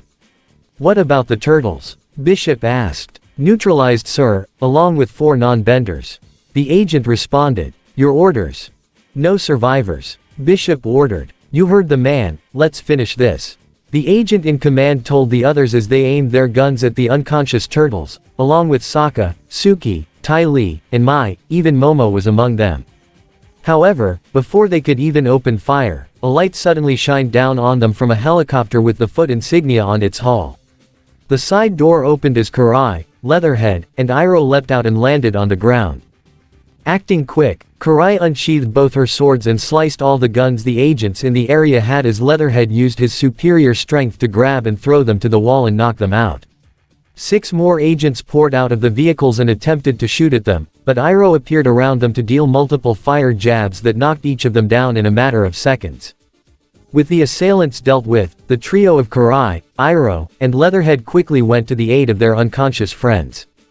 Leo was among the first to regain consciousness as he found himself resting rather comfortably on a futon in an unknown location. "What? Where am I?" "My personal quarters," Karai answered as she kneeled to his level. "Are you all right, Leonardo?" He looked around to see his brothers, as well as Sokka, Ty Lee, Mai, and Suki also on futons as Leatherhead and Iroh assisted them as well. "What happened?" Sokka asked. "Where's my sister? Or Aang? What happened to all our friends?" "They've abducted them," Leatherhead answered as everyone gained consciousness and began to stand up. "I am sorry, I couldn't stop them. Luckily the gas was non-lethal." "Which would suggest whoever abducted our friends wanted them alive," Iroh said. "But who wanted them? Who were those guys?" Suki asked. "Those were Bishop's flunkies," Raph said with a growl. "Bishop," Sokka recalled. "You mean that guy who likes to experiment on mutants and aliens?" "Yep, that's him," Mikey confirmed. "Certifiable nutjob." "But why would he take Zuko and the others?" Mike questioned. "They're not aliens. If I had to guess, I'd say it's because they're benders." Don assumed. "Well, let's go get them back," Ty Lee stated. "Do we have any idea where they took them though?" Leo asked. "I believe I might," Dr. Chaplin said as he walked into the room and brought out a tablet-like device. "Ever since we got back from taking down the Utrom Shredder, the Foot's been keeping an eye on Bishop. A good thing too, considering he's about as dangerous as Chirel was. We believe we've managed to track and isolate a potential location, by reverse engineering the technology Bishop used to stage his false alien invasion a month ago. Leatherhead added as the tablet showed a map of the city zoomed in on a specific location. Right there, Karai stated as she pointed to that location. Underneath Midtown. Then that's where we gotta go. Sokka stated with a glare. Master Splinter, Katara, Zuko, Toph, and Azula were still unconscious as they were all strapped by their wrists and ankles to tables by some kind of metal-like cuffs that completely covered their hands and feet, with rubber straps over their chests as well. They were in a large laboratory built underground with almost 100 tanks stacked up to the ceiling near them, each one containing what appeared to be a single human held in a green fluid. Katara was the first to regain consciousness as she opened her eyes. What? Where? She found herself restrained and tried to struggle, but her restraints wouldn't budge. Guys, wake up. Guys. The others were quick to wake up and soon struggled in their own restraints. What's going on? Where the hell are we? Azula questioned. Good, you're awake. They all turned their attention toward sound of that voice, which belonged to none other than Agent Bishop. I'm so glad that we finally get to meet, face to face. The Benders didn't recognize him, as not even Toph could find a match for his voice, but Splinter knew him. Bishop. Wait, Bishop, as in that psycho nutjob who tried to cut open the turtles. Toph questioned. So, you've heard of me? Bishop said with a seemingly welcoming smile that contained a sinister intent. Good, that'll save the introductions. And I know who each of you are as well. Katara, the daughter of Hakoda of the Southern Water Tribe, and arguably the greatest waterbender of the four nations. Toph Beifong of the Earth Kingdom, the self-proclaimed greatest earthbender who's said to have even invented metalbending. The young Fire Lord Zuko as well as Princess Azula of the Fire Nation, the son and daughter of the late Ozai, two of your world's most powerful firebenders. How do you know about us? Zuko glared. Toph quickly picked up a rather disgusting scent, one she recognized all too well. Oh, you've gotta be kidding me. Before anyone could ask what Toph was referring to, they all heard a series of familiar laughs and turned their heads toward the side to see the dark turtles stepping out of the shadows, along with the mechanical body of Dr. Stockman right behind them. Hey kiddies, you miss us. Dark Mikey chuckled. It's the Dark Turtles. Katara exclaimed in shock. Stockman. Azula glared at the robotic scientist. Oh, it is a pleasure to see you all again. Stockman said with a sneer. Especially considering what you are about to contribute to us. Where is Aang? Splinter demanded. Don't worry about the Avatar, he's nice and safe. Dark Leo pointed over the strapped heroes to something that caused them to look in surprise. It was Aang. He was trapped inside a glass sphere, floating in a light blue liquid solution with an oxygen breather attached to his mouth. His eyes were open, so he was fully conscious. Aang, what did you do to him? Katara exclaimed as she struggled in her restraints. Like we've said, he's perfectly fine. Dark Dawn explained. The Avatar is being confined in a special solution that keeps him conscious, while also suppressing his adrenaline. So, don't expect him to enter the Avatar state anytime soon. Dark Raph loomed over Azula's face with a smirk. Hey, how does it feel to be on the bottom for once, you little royal piece of fire trash? Let me out of here and I'll show you myself. Azula challenged. Toph struggled in her restraints. What the shell? I can't metalbend this. Of course, you can't. Stockman said. Those restraints are made from a special alloy stronger than even steel, constructed from the various alien technology the EPF has recovered. Your crude bending abilities won't be able to so much as scratch it. So that's how you know about us. Zuko glared at Bishop specifically as he stepped into the center. Yes, the information Dr. Stockman and the turtle clones have provided about your world have proven very useful to me indeed. Bishop said, as well as data gathered from Saki's genetic extermination upon your species. Our species? Azula questioned. Benders. Bishop explained. Your unique genetic makeup is far from that of an ordinary human, and it will help me to save all of humanity. What are you talking about? Katara questioned. We're human too. Oh, I'm not questioning that. Bishop replied. Without a doubt, you are certainly human, just a more evolved form of humanity. What are you going on about? Splinter questioned as well. Allow me to explain it to all of you then. Bishop began as he gestured to a large screen on the wall. My organization is called the Earth Protection Force, a secret government organization assembled to face a mounting crisis.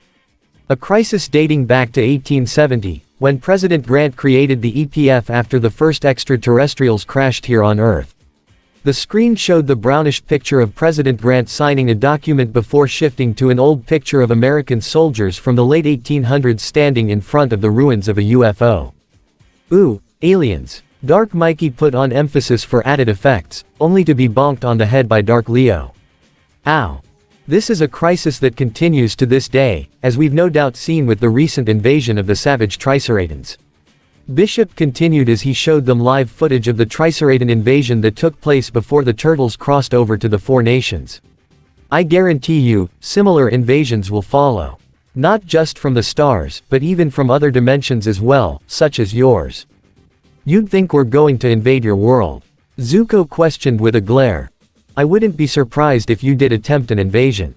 Bishop commented. Given your Fire Nation's history with warfare, and likely the Earth Kingdom and Water Tribes would also attempt such a thing. Even without the EPF, our world's military outclasses you in terms of technology, the bending species of your world could even the playing field. Why would we invade your world? Katara exclaimed. If Stockman and the Dark Turtles told you about our world, you would know that we've only just ended a 100-year war, we'd have no way of even mounting an invasion. Not that we would anyway. Not everyone in our world is a warmonger like Ozai. Perhaps not, but I'd rather not leave it up to chance. Bishop replied. For that is the purpose of the EPF, my purpose. To create a new humanity, a new superior race, born of enhanced DNA. We've already begun the process. Dark Leo added. The EPF has already acquired DNA from many alien races, including the Triceratons. We've also given the EPF some samples from the benders that Shredder already experimented on during the Foot's occupation in your world. Dark Dawn also said. Along with mutant DNA from the turtles. We've even added cybernetic enhancements. You believe you can actually create benders? Azula questioned skeptically. We were able to make a new body for Hama, remember? Dark Mikey reminded with an evil chuckle. All those guys in the tanks are benders that we've already made. Dark Raph revealed as the group looked in surprise to all the humanoids that continued to float in the tanks. Though they are merely prototypes. Stockman said. We've yet to actually test them, let alone refine their abilities. What do you mean, refine? Zuko asked. We've only acquired the genetic makeup from fire, earth, and waterbenders. Bishop explained. We've been unable to acquire airbender DNA, thanks mostly to the reckless nature of the Fire Nation. That comment earned a glare from Azula. But why limit it to a single element? With the right genetic manipulation, we may be able to create new forms of bending. Perhaps the use of electricity not as an assassination technique, but to manipulate the power of an entire city. Or maybe the bending of certain chemicals, perhaps even acid bending. Maybe bending on a microscopic level to manipulate bone marrow, technology, and so much more. And why stop there? Why not control all of it?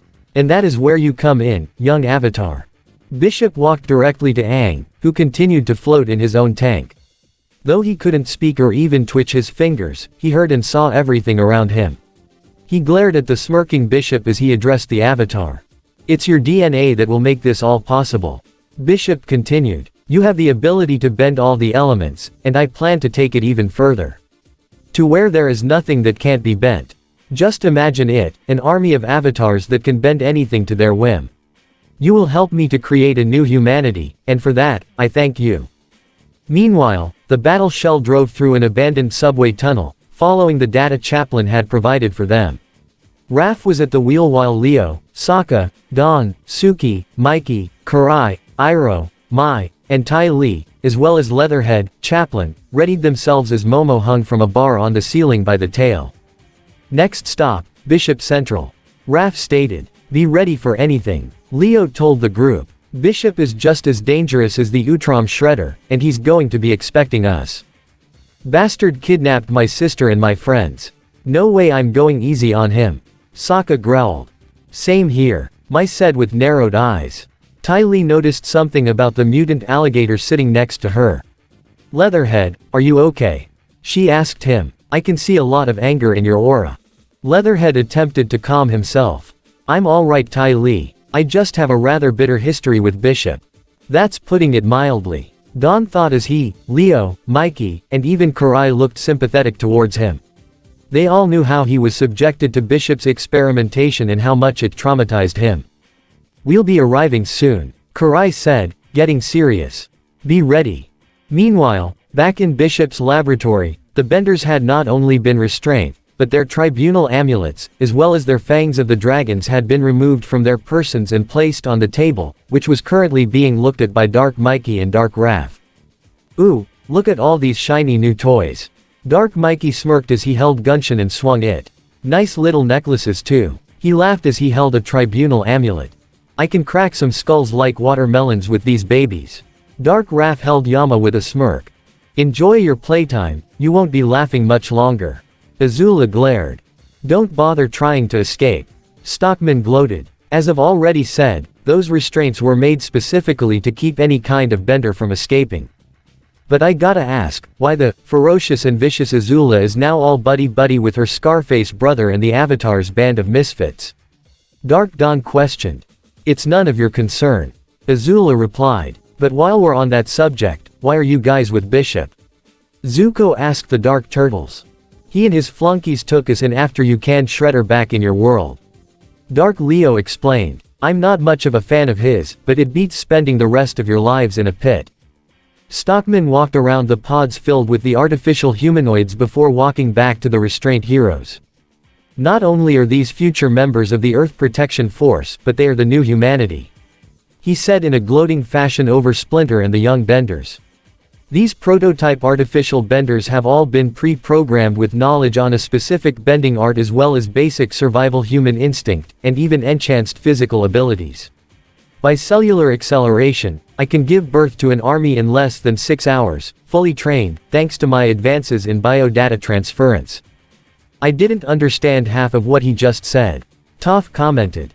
He said he can make an army of super soldiers that are already deadly killing machines. Azula translated. Oh, Toph said before glaring. You think your wannabe benders are so tough? Why don't you let me loose so I can give them a test run? While such a thing would prove useful for further study, I'm afraid I already have plans for all of you and I'd rather not risk your physical health. Bishop commented as he pressed a few buttons on a console, causing a crane-like device to descend from the ceiling and hook onto Splinter's table. Bishop, what do you intend to do with this army? Splinter questioned. Mainstream them into the population, of course. Bishop answered as Splinter was lifted off the ground, with the table he was restrained onto. We have aliens out there right now, living amongst us. My benders will help ferret them all out. Oh really? What happens if innocent people get ferreted out? Zuko glared. What if your so-called benders make a mistake? Not my concern. Bishop shrugged as Splinter was placed over a tank next to Aang's. I'm more of a bigger picture kind of guy. Besides, my calculations suggest it would be beneficial if 57% of the Earth's population simply disappeared. That earned looks of shock, horror, and anger from Katara, Splinter, Toph, Zuko, and even Azula. Even Aang glared as hard as he could in his tank, despite the solution he was floating in suppressing his adrenaline. You just said your organization was here to protect humanity, and you're okay with killing more than half of them. Katara exclaimed in anger. What kind of monster are you? The kind that's going to ultimately save this world. Bishop replied. And don't act so righteous, your world had already lost a considerable amount of its own population thanks to the war you've prolonged for an entire century. The Fire Nation did all that. Katara exclaimed. They're the ones who started the war. Don't compare all of us them. And yet you're currently sided with the leader of that nation, as well as a former enemy. Bishop said, referring to Zuko and Azula who glared at him. And I'm well aware of the likes of the Dai Li and Hama from your world, so it's not as if the Earth Kingdom and Water Tribes don't have blood on their hands either. At the end of the day, war is war, there is no good or evil, just kill or be killed. But you were correct about the Fire Nation, they were rather short-sighted and foolish in their attempt. Foolish, you say? Azula questioned. How so? I'll give your nation credit in being so bold in their approach for global domination. Bishop commented. However, by making their intentions clear, they painted a target on their back. True, they were successful in wiping out the air nomads, but they were a nation entirely of pacifists while the Fire Nation was more militarized. It was the equivalent of a lion stomping on a mouse, not much of an accomplishment. It took an entire century just for them to gain effective results. And even then, your pride and boasting left you vulnerable for Sake and the Foot to completely overthrow you in just a matter of weeks. Yeah, that was pretty easy. Dark Raph added. And fun too. Dark Mikey laughed. We weren't there to do it, you dunderheads. Dark Dawn reminded. Azula glared her hardest at Bishop as he and the Dark Turtles not only mocked the Fire Nation so casually, but even reminded her of the hard truth of Shredder overthrowing her father and manipulating her to his own advantage. To compare the Fire Nation to the Earth Protection Force, is the equivalent of comparing a sledgehammer to a scalpel. Bishop continued. One can cause plenty of destruction, that's true, but it's also blunt, and it only creates a bigger mess to clean up. A scalpel can cut out the infection without creating too much collateral damage, delivering results and accomplishing the objective in a much shorter time frame with less collateral. And who are you to judge what happens in our world? Zuko questioned. Personally, I could really care less what happens to your world. Bishop answered. If the four nations decide to invade the Earth, however, I will see to it that not only is the invasion repelled, but even eliminate the threat on its home turf, cutting off its leadership with a scalpel and letting the ensuing chaos finish the rest. You really thought this through, huh? Toph glared. Of course, just like how I thought through on what to do with both the Avatar and Splinter. Bishop answered as Splinter was lowered into the tank as he addressed them both. Consider yourselves lucky you are such unique organic specimens, your DNA will be preserved. Splinter's tank began to fill with the same green substance that would render him comatose and preserve him. And where do we fit into all of this? Katara questioned, referring to herself, and her fellow benders. Seeing how fire, earth, and waterbenders are more common than airbenders, it gives us more free rein with your experimentation. Stockman explained as he and the Dark Turtles loomed over them. You know what that means. Dark Dawn said mockingly. You can expect some dissections in your immediate future. That's right, we're gonna cut you little kitties up to see what makes you tick. Dark Mikey laughed. Maybe even have your livers for dinner like Hannibal Lecter. Zuko, Toph, Katara, and Azula all glared, as did Aang and Master Splinter from their tanks. However, before anything could begin, an agent walked into the laboratory. Sir, a vehicle is approaching. It belongs to the turtles. While the heroes looked in surprise, with relief in their eyes as well, Bishop seemed unsurprised. Somehow I knew it wouldn't be so easy to get rid of them. Be sure to give our guests a proper reception. As the agent left, he turned to Stockman and the Dark Turtles. Hold off on the experimentations for now, prepare the artificial benders. I think it's time to give them a field test.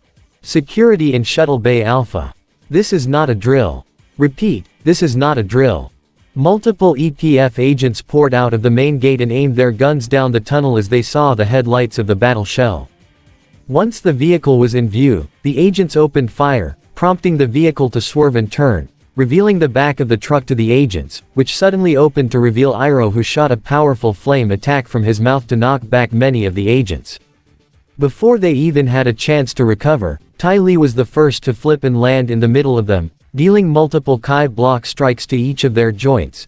In less than a minute, all the EPF agents laid on the ground, unable to move. Nice going, Ty Lee. Mikey smiled as Ty Lee simply winked with a smile of her own. No time to waste, let's move. Leo exclaimed as he, Raph, Mikey, Dawn, and Ty Lee, followed by Suki, Sokka, Karai, Mai, Iroh, and Chaplin, and even Leatherhead left the battle shell and ran toward the base just as the door was about to close. Raph, the door. Sokka stated. I'm on it. Raph channeled his Kai as his tribunal amulet began to glow, while his red aura and markings formed around his body. With his strength enhanced, he leapt and delivered a powerful kick that completely obliterated the large metal door from its hinges, allowing the group to enter the facility.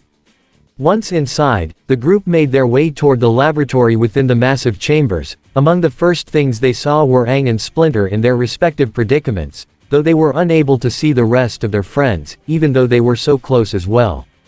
Aang, Master Splinter, Leo exclaimed. Guys, Katara called out to them as she, Zuko, Toph, and Azula were still strapped to their tables. It's a trap. A clapping noise was heard as Bishop stepped into view for them to see, followed by Stockman. I must say, I'm impressed that you all found me, but you won't be staying. Bishop said with a mocking smile. Cause the EPF is hosting a family reunion. This voice came from Dark Leo as he leapt from the shadows in the ceiling, followed by Dark Raph, Dark Mikey, and Dark Dawn. Great, it's our evil twins again. Mikey stated. I knew something stank around here. Raph glared. I'd say it's a pleasure to see you again, Dr. Stockman, but I'd be lying. Karai said to the robotic scientist. Ah Karai, I could say the same for you. Stockman greeted as she and Chaplin both glared at him. So, you must be Bishop. Suki glared. At your service. The agent in question gave a bow. Let our friends go, right now. Sokka demanded. I think not, Sokka is it. Bishop replied calmly. Your sister and your friends are valuable assets to me, the Avatar especially. And I'm not ready to give them up quite yet. But I might be willing to give you their dissected carcasses once I'm done. Everybody glared at Bishop once he made that particular comment. I've never seen an aura quite like his before. Ty Lee said toward Mai.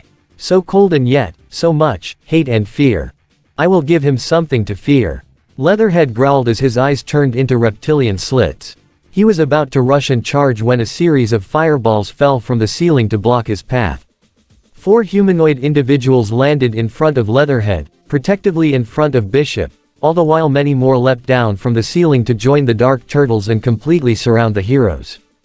All of the heroes looked in shock, not just at how quickly they were surrounded, or by the fact that there were at least 100 enemies total, but that they appeared to be cybernetic, part human and part machine, and each of them had an identical face that they all recognized. Bishop! Dawn exclaimed. It was true, every single one of these cybernetic individuals had faces identical to the leader of the EPF. Handsome devils, if I do say so myself. Bishop smirked proudly. Okay, this is a whole new level of weird. Mikey commented. Oh, believe me brother, you ain't seen nothing yet.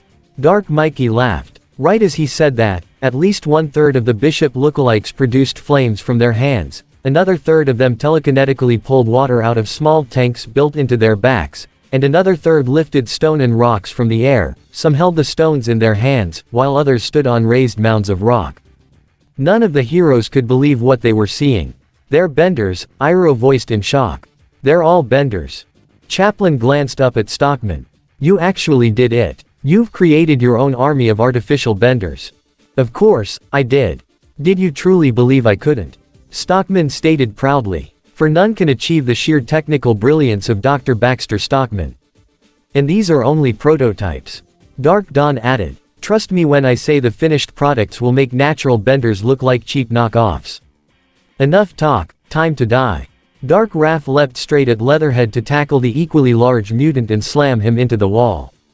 Attack! Dark Leo ordered as he, his brothers, and all the Bender soldiers were on the attack, prompting the heroes to scatter to avoid the blasts of fire, water, and rock. Sokka, Chaplin, get Aang and Master Splinter out of there. Help our friends. Iroh, go with them. Leo ordered. We'll handle this. The blue-clad turtles drew his swords and leapt towards 2 firebenders and 1 waterbender to clash his steel against their power. Karai drew her katanas and already clashed her steel against Dark Leo. She came circled up with Suki, Mai, and Ty Lee as the 4 young women ran and leapt toward Dark Mikey and Dark Dawn, prompting the clones to attack.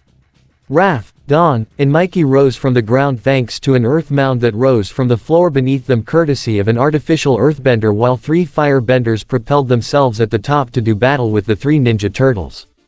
Iroh came face to face with 2 waterbenders as threw their water tendrils at him, forcing the old general on the defensive as he rose a fire wall to extinguish the water, while also providing cover for Sokka and Chaplin, who had already climbed the stairs up to the lab area.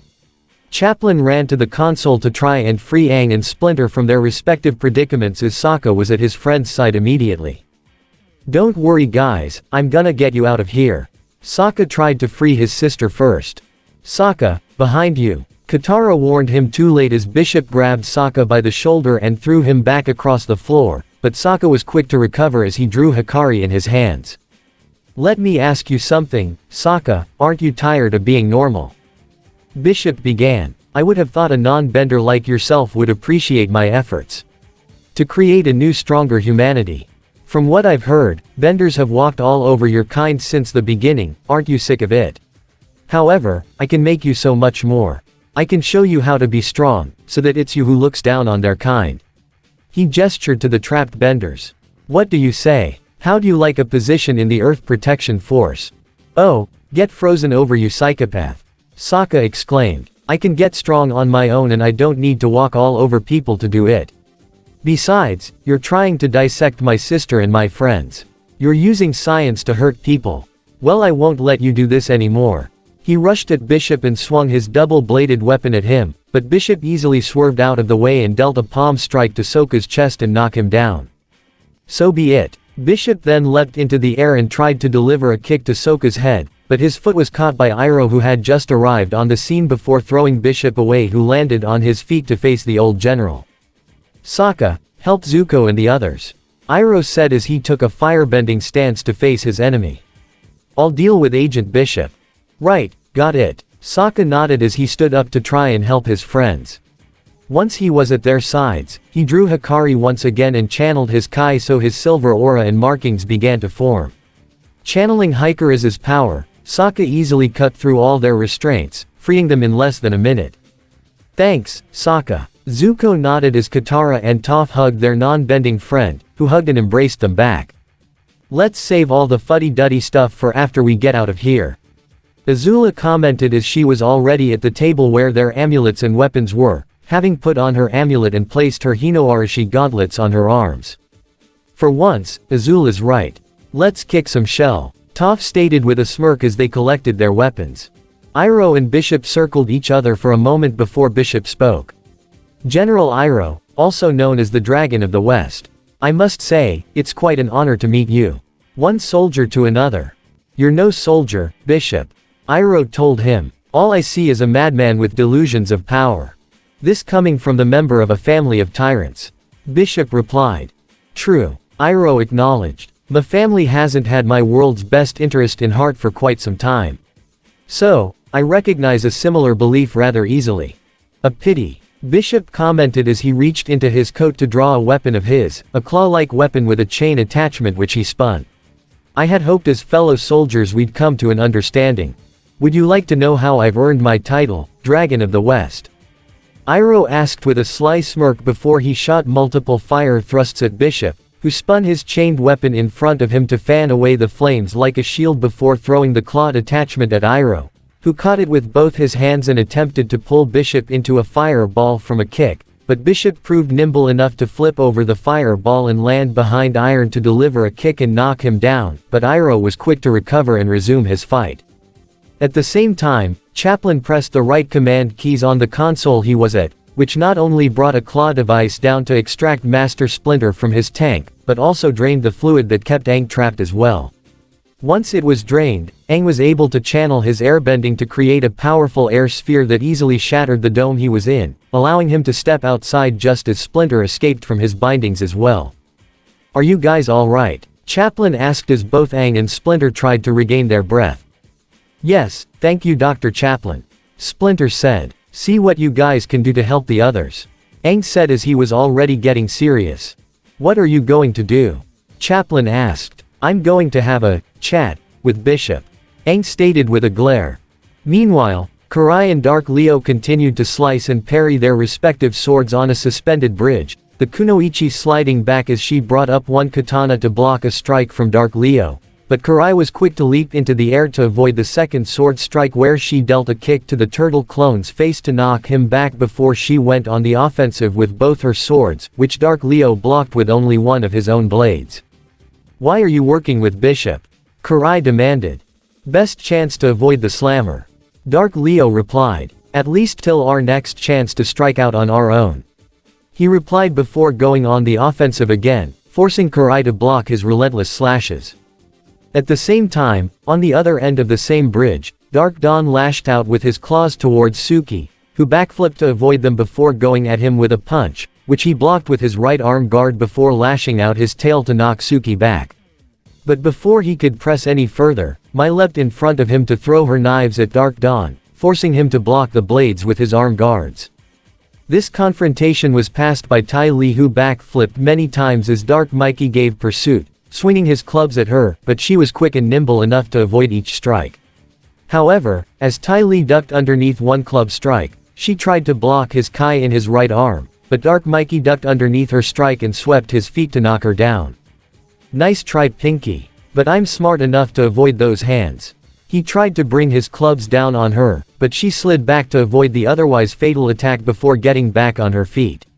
How's about I rip those hands off so you can't kai block anymore, huh?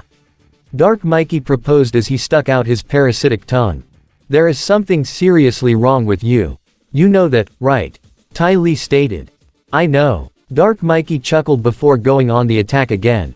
Meanwhile, down below, as the turtles continued to duke it out with the small army of artificial bending super soldiers, Dark Raph had sent Leatherhead crashing into the side of a large motor before he pressed the advantage to pound him across the face. Come on, Gator boy, Dark Raph exclaimed as he continued to punch him. Show me what you got. Show me what you got. However, Leatherhead was able to catch the next fist as he opened his eyes to reveal the reptilian slits, something that startled Dark Raph.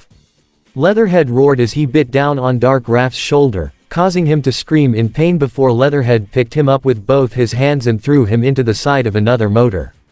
Leatherhead allowed his animalistic instincts to take over as he rushed at his enemy. Raph leapt back to gain some distance as a duo of artificial firebenders shot flame attacks at him, but Raph spun Banrai to not only shield himself but reflect the attack and send the enemies flying back. However, Raph quickly found himself pinned between multiple rock slabs that emerged from the ground, courtesy of a trio of artificial earthbenders who shot several rock spikes from the ground at Raph. However, the trap around the red-clad turtle shattered as an earth wall rose to block the attack. Come on, Raph, Toph said as she walked casually onto the scene. Don't tell me these knockoff earthbenders got you on the ropes. Raph smirked. Like Shell, kid. Just getting my second wind. Now let's show these chumps who's boss. Read my mind. Toph smirked back as they both glowed their respective red and green auras and markings. Toph shot Yama forward to raise a large and vertical blade of earth from the ground to send the artificial earthbenders and firebenders from before flying in the air, where Raph shot bolts of red energy from Banrai to score direct hits on all four and send them crashing all the way onto the ceiling. Mikey ran at super speed, his orange aura and markings glowing brightly to avoid the water whips and ice shards shot at him by 7 artificial waterbenders. However, all 7 of them gathered together to join and mix their water together to create a massive blob of water that not only blocked Mikey's path but also shot multiple water tentacles with bladed ice tips right at him. Mikey would have screamed had an equal number of water arrows came in from behind him to intercept the attack. Right as Sokka suddenly appeared the water blob and sliced down with Hikari to slice the water blob in half and obliterate it. He and Katara both stood by the orange-clad turtle's side. You alright, Mikey? Katara asked with concern. Yeah, thanks guys. Mikey smiled. No problem. Sokka smiled back. Now let's get these losers. His silver aura and markings began to glow with his tribunal amulet, while Katara and Mikey followed suit with their respective navy blue and orange aura and markings. In Azuma, Mikey threw out multiple orange-colored lightning bolts from his weapon. Urashi. Katara launched a volley of water arrows from her bow. Hikari. Sokka slashed to unleash a series of waves of light energy. All 3 attacks would combine to blast away all 7 artificial waterbenders. Dawn backflipped in the air to avoid the pillars of earth that shot out from the ground, courtesy of a trio of artificial earthbenders before he leapt into the air, and while airborne, he channeled his own inner Kai, causing his tribunal amulet to glow, along with his vibrant purple aura and markings before he fell down and used his enhanced strength to punch the earth pillar below him to smithereens before pulling out his weapon. By Akko. Unleash the cleaving wind. He spun his body and unleashed a circular purple wave of wind to blast back the surrounding artificial earth and firebenders. A quartet of artificial waterbenders appeared in front of Donatello to try and attack him, but Master Splinter leapt in between all of them. Before they could even react, he dealt multiple strikes to each of their built-in water tanks. However, the super soldiers were quick enough to block further attacks from Splinter and grab his limbs. However, they didn't get a chance to do much as well as Dawn was able to send multiple vertical waves of purple wind from Byako to knock all of them back and away from his sensei. "Father, are you okay?" Dawn helped his master up to his feet. "Yes, thank you my son." Splinter nodded before they re-engaged the enemy. Leo held both his katanas as his blue aura and markings glowed around him, all the while he was surrounded by 9 artificial soldiers total. 3 firebenders, 3 waterbenders, and 3 earthbenders. He was shot at by multiple fire blasts, water whips, ice blades, and rocks. However, Leo was able to slice and intercept each of the attacks with near-perfect accuracy and speed. But the constant attacks appeared to have kept him pinned and prevented him from counter-attacking. Fortunately, he wouldn't have to as a large column of white flame blasted 5 of the enemies in front of him away, and a surge of blue fire and lightning shot past the remaining 4 artificial benders to freeze them in their place before they shattered. Leo, whose aura and markings were still visible, had both Zuko and Azula backing him up as they each held their respective weapons, with their own red and azure blue auras and markings glowing as well. "Need a hand, Leo?" Zuko offered with a smirk. "Don't tell me you're actually having a hard time against these false benders, when you've easily defeated the real thing." Azula teased herself. Leo smiled at both of them. "Thanks guys." All 3 readied themselves as several more artificial benders approached them from behind. "Come on, let's show them what real warriors are made of." They charged directly at the enemy. Meanwhile, Iroh continued to keep Bishop on his toes with several more fire jabs. But Bishop was able to swerve past each flame and move in close to try and bring his clawed weapon down onto Iroh, only for the old general to block with a strike to Bishop's wrist. But Bishop recovered quick to grab Iroh's wrist as Iroh grabbed Bishop's other wrist and they wrestled with each other all the while Iroh tried to knock Bishop off his feet with sweeps of flame from his own feet, while Bishop danced around the flames relatively easily to kick Iroh's feet back. However, Bishop twisted both his and Iroh's arms over his head as he turned around and used his own strength to try and pull Iroh over his head. Though Iroh was able to stabilize himself and land on his feet, Bishop was still able to deliver a kick to Iroh's back and send him rolling across the ground. Iroh was able to pull himself back on his feet rather quickly as Bishop recovered his weapon, extending the chain again. However, before either could move to attack, Aang walked in between them as he faced Bishop with a hard glare. "General Iroh, please help our friends. Let me take care of him," Aang said in a serious tone of voice. "As you wish, just be careful Aang," Iroh advised. "He may not be a bender or even a demon, but that doesn't mean he's not dangerous." "Don't worry, I know," Aang assured as Iroh rang off to help the others, leaving Aang alone to face the xenophobic madman.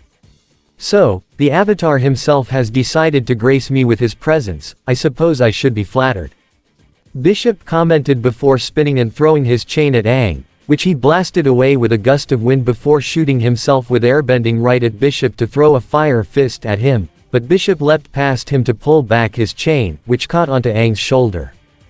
Bishop tried to pull Aang with his own superior strength, but he dug himself into the ground, literally with earthbending to keep himself from moving before Aang pulled out some water from the tank he was previously contained in into the form of a water whip on his right arm, which he lashed at Bishop to snap him back.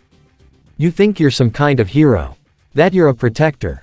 Exclamation mark quote. Aang exclaimed in anger before he shot at the recovering Bishop with an air sphere in his hand, but Bishop swerved around the attack to grab Aang's wrist and pull him into a knee right into Aang's gut before Bishop threw him over his shoulder, but Aang used his airbending to create an air sphere below his feet to keep himself hovered as he tried to shoot waves of flame and wind at Bishop, who proved quick enough to avoid them.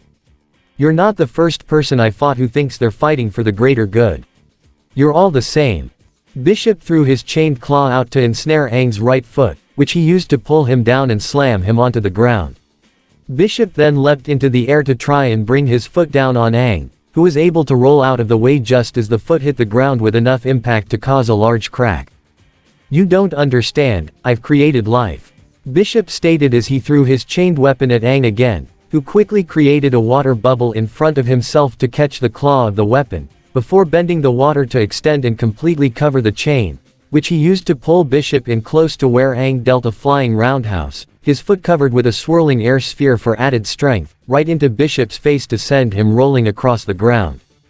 "Nobody has the right to play God," Aang exclaimed as he sent a line of rocks from the ground at Bishop, who was quick to get up and jump over them to land behind Aang and put him in a headlock.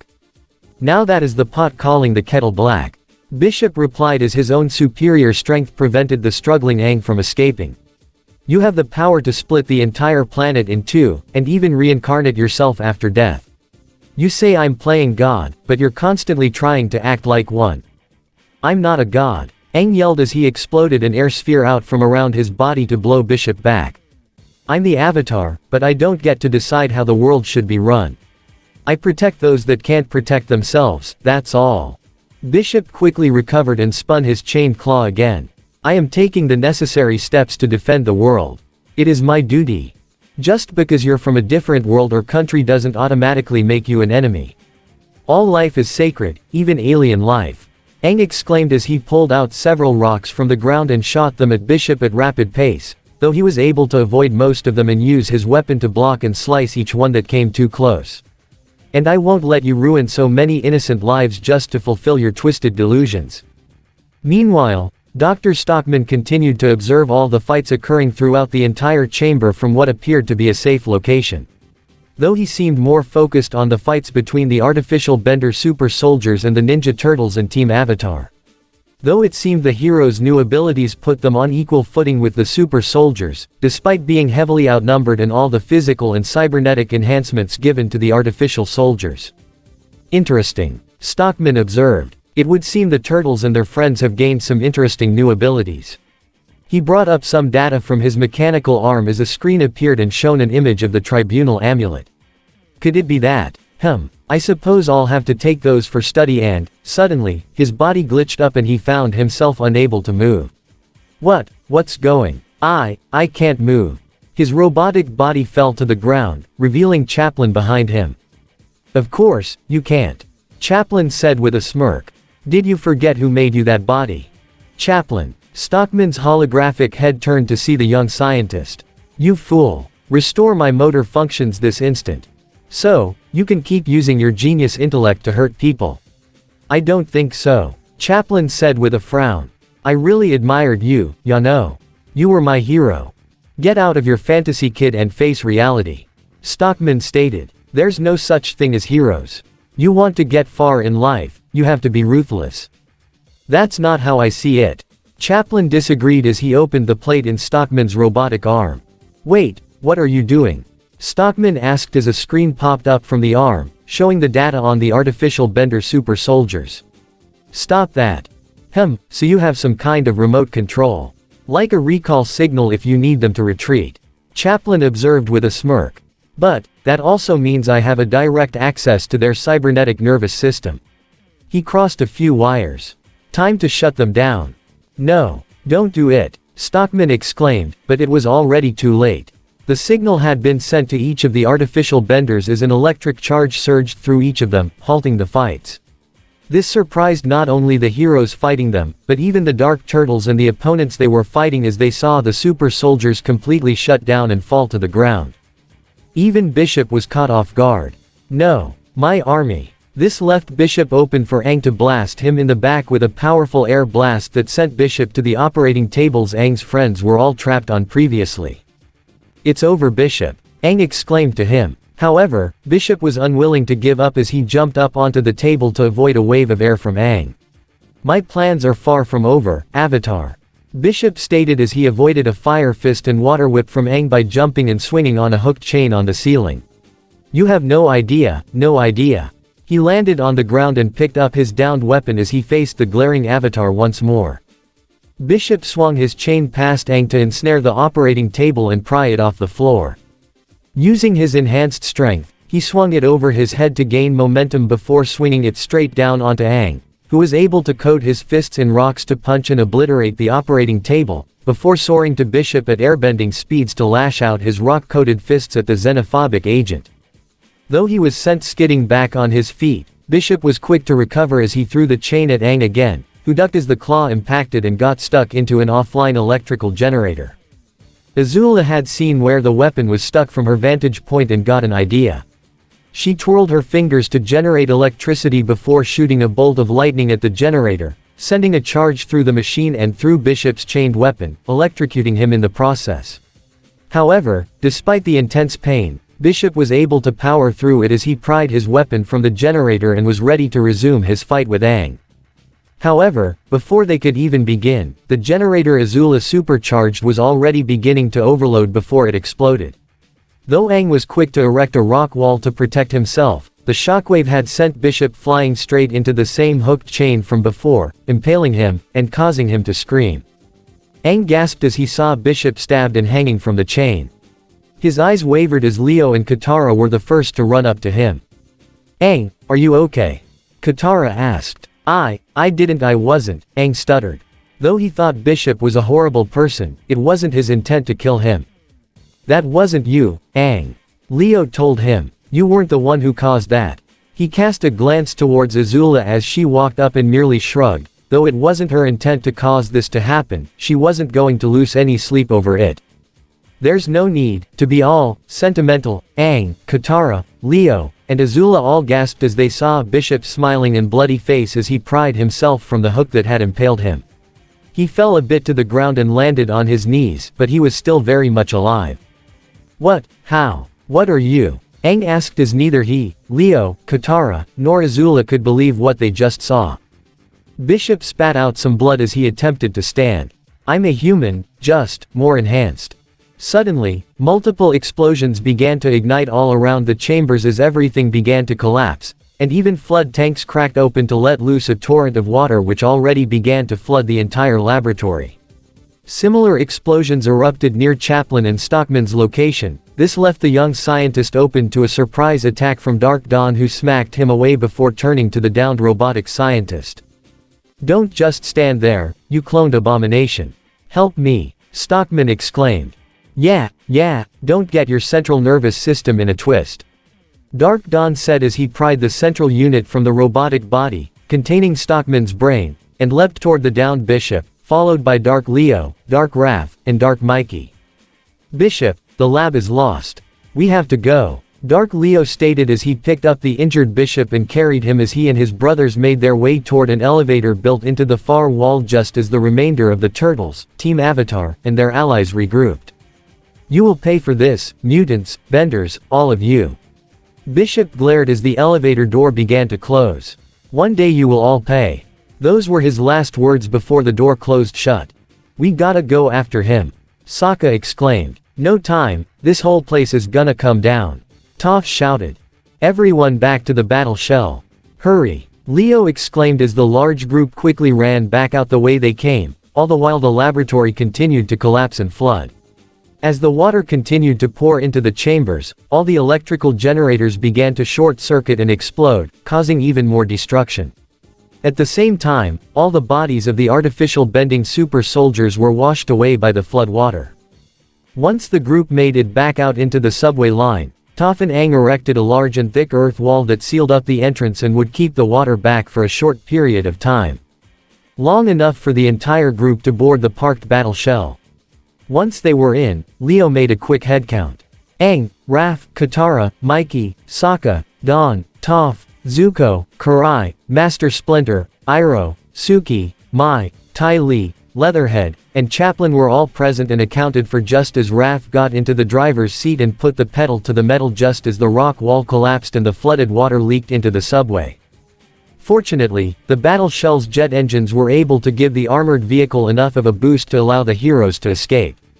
Also, fortunately, there wasn't enough flood water to completely flood the unused tunnel, so nothing would leak into the other tunnels and harm the rest of the city. Once they all made it to safety, the entire group took the moment to recollect themselves and rest from their ordeal. "Is everyone all right?" Leo asked, only to receive groans and raised hands from everyone showing that they would at least survive. "So, looks like Bishop got away," Ty Lee said. "I have a feeling we'll see him again real soon though," Zuko commented. "Indeed," Splinter confirmed. "Men such as him are hard to destroy. I can confirm that much. He is not the first person to have that sort of mindset," Iroh added. Aang took a sigh as he looked at his own hands. "I can't believe someone like that actually exists. He's willing to hurt the people he's supposed to protect just to further his own goals." His xenophobia clouds his sense of duty, Aang. Karai told him. It's what makes him so dangerous. Well, I'm hoping we do see him again, just so I can knock that smirk off his face myself. Toph punched into her palm for emphasis. Same here. Raph agreed. Indeed. Leatherhead also said. Me too. My set as well. As much as I would enjoy settling the score with him, we do have a much greater threat on the horizon. Azula reminded the entire group. The Demon Shredder is coming, and I have a feeling that as bad as Bishop was, it's nothing compared to what he is capable of. The group sat in silent agreement as they all knew that a storm was indeed coming, and all they could do was hope they were ready to withstand it, or else everything and everyone they knew will be lost forever. And this is the end of Season 2 Part 5 of this What If. I hope you guys like it. Don't really leave a comment down below and subscribe to the channel.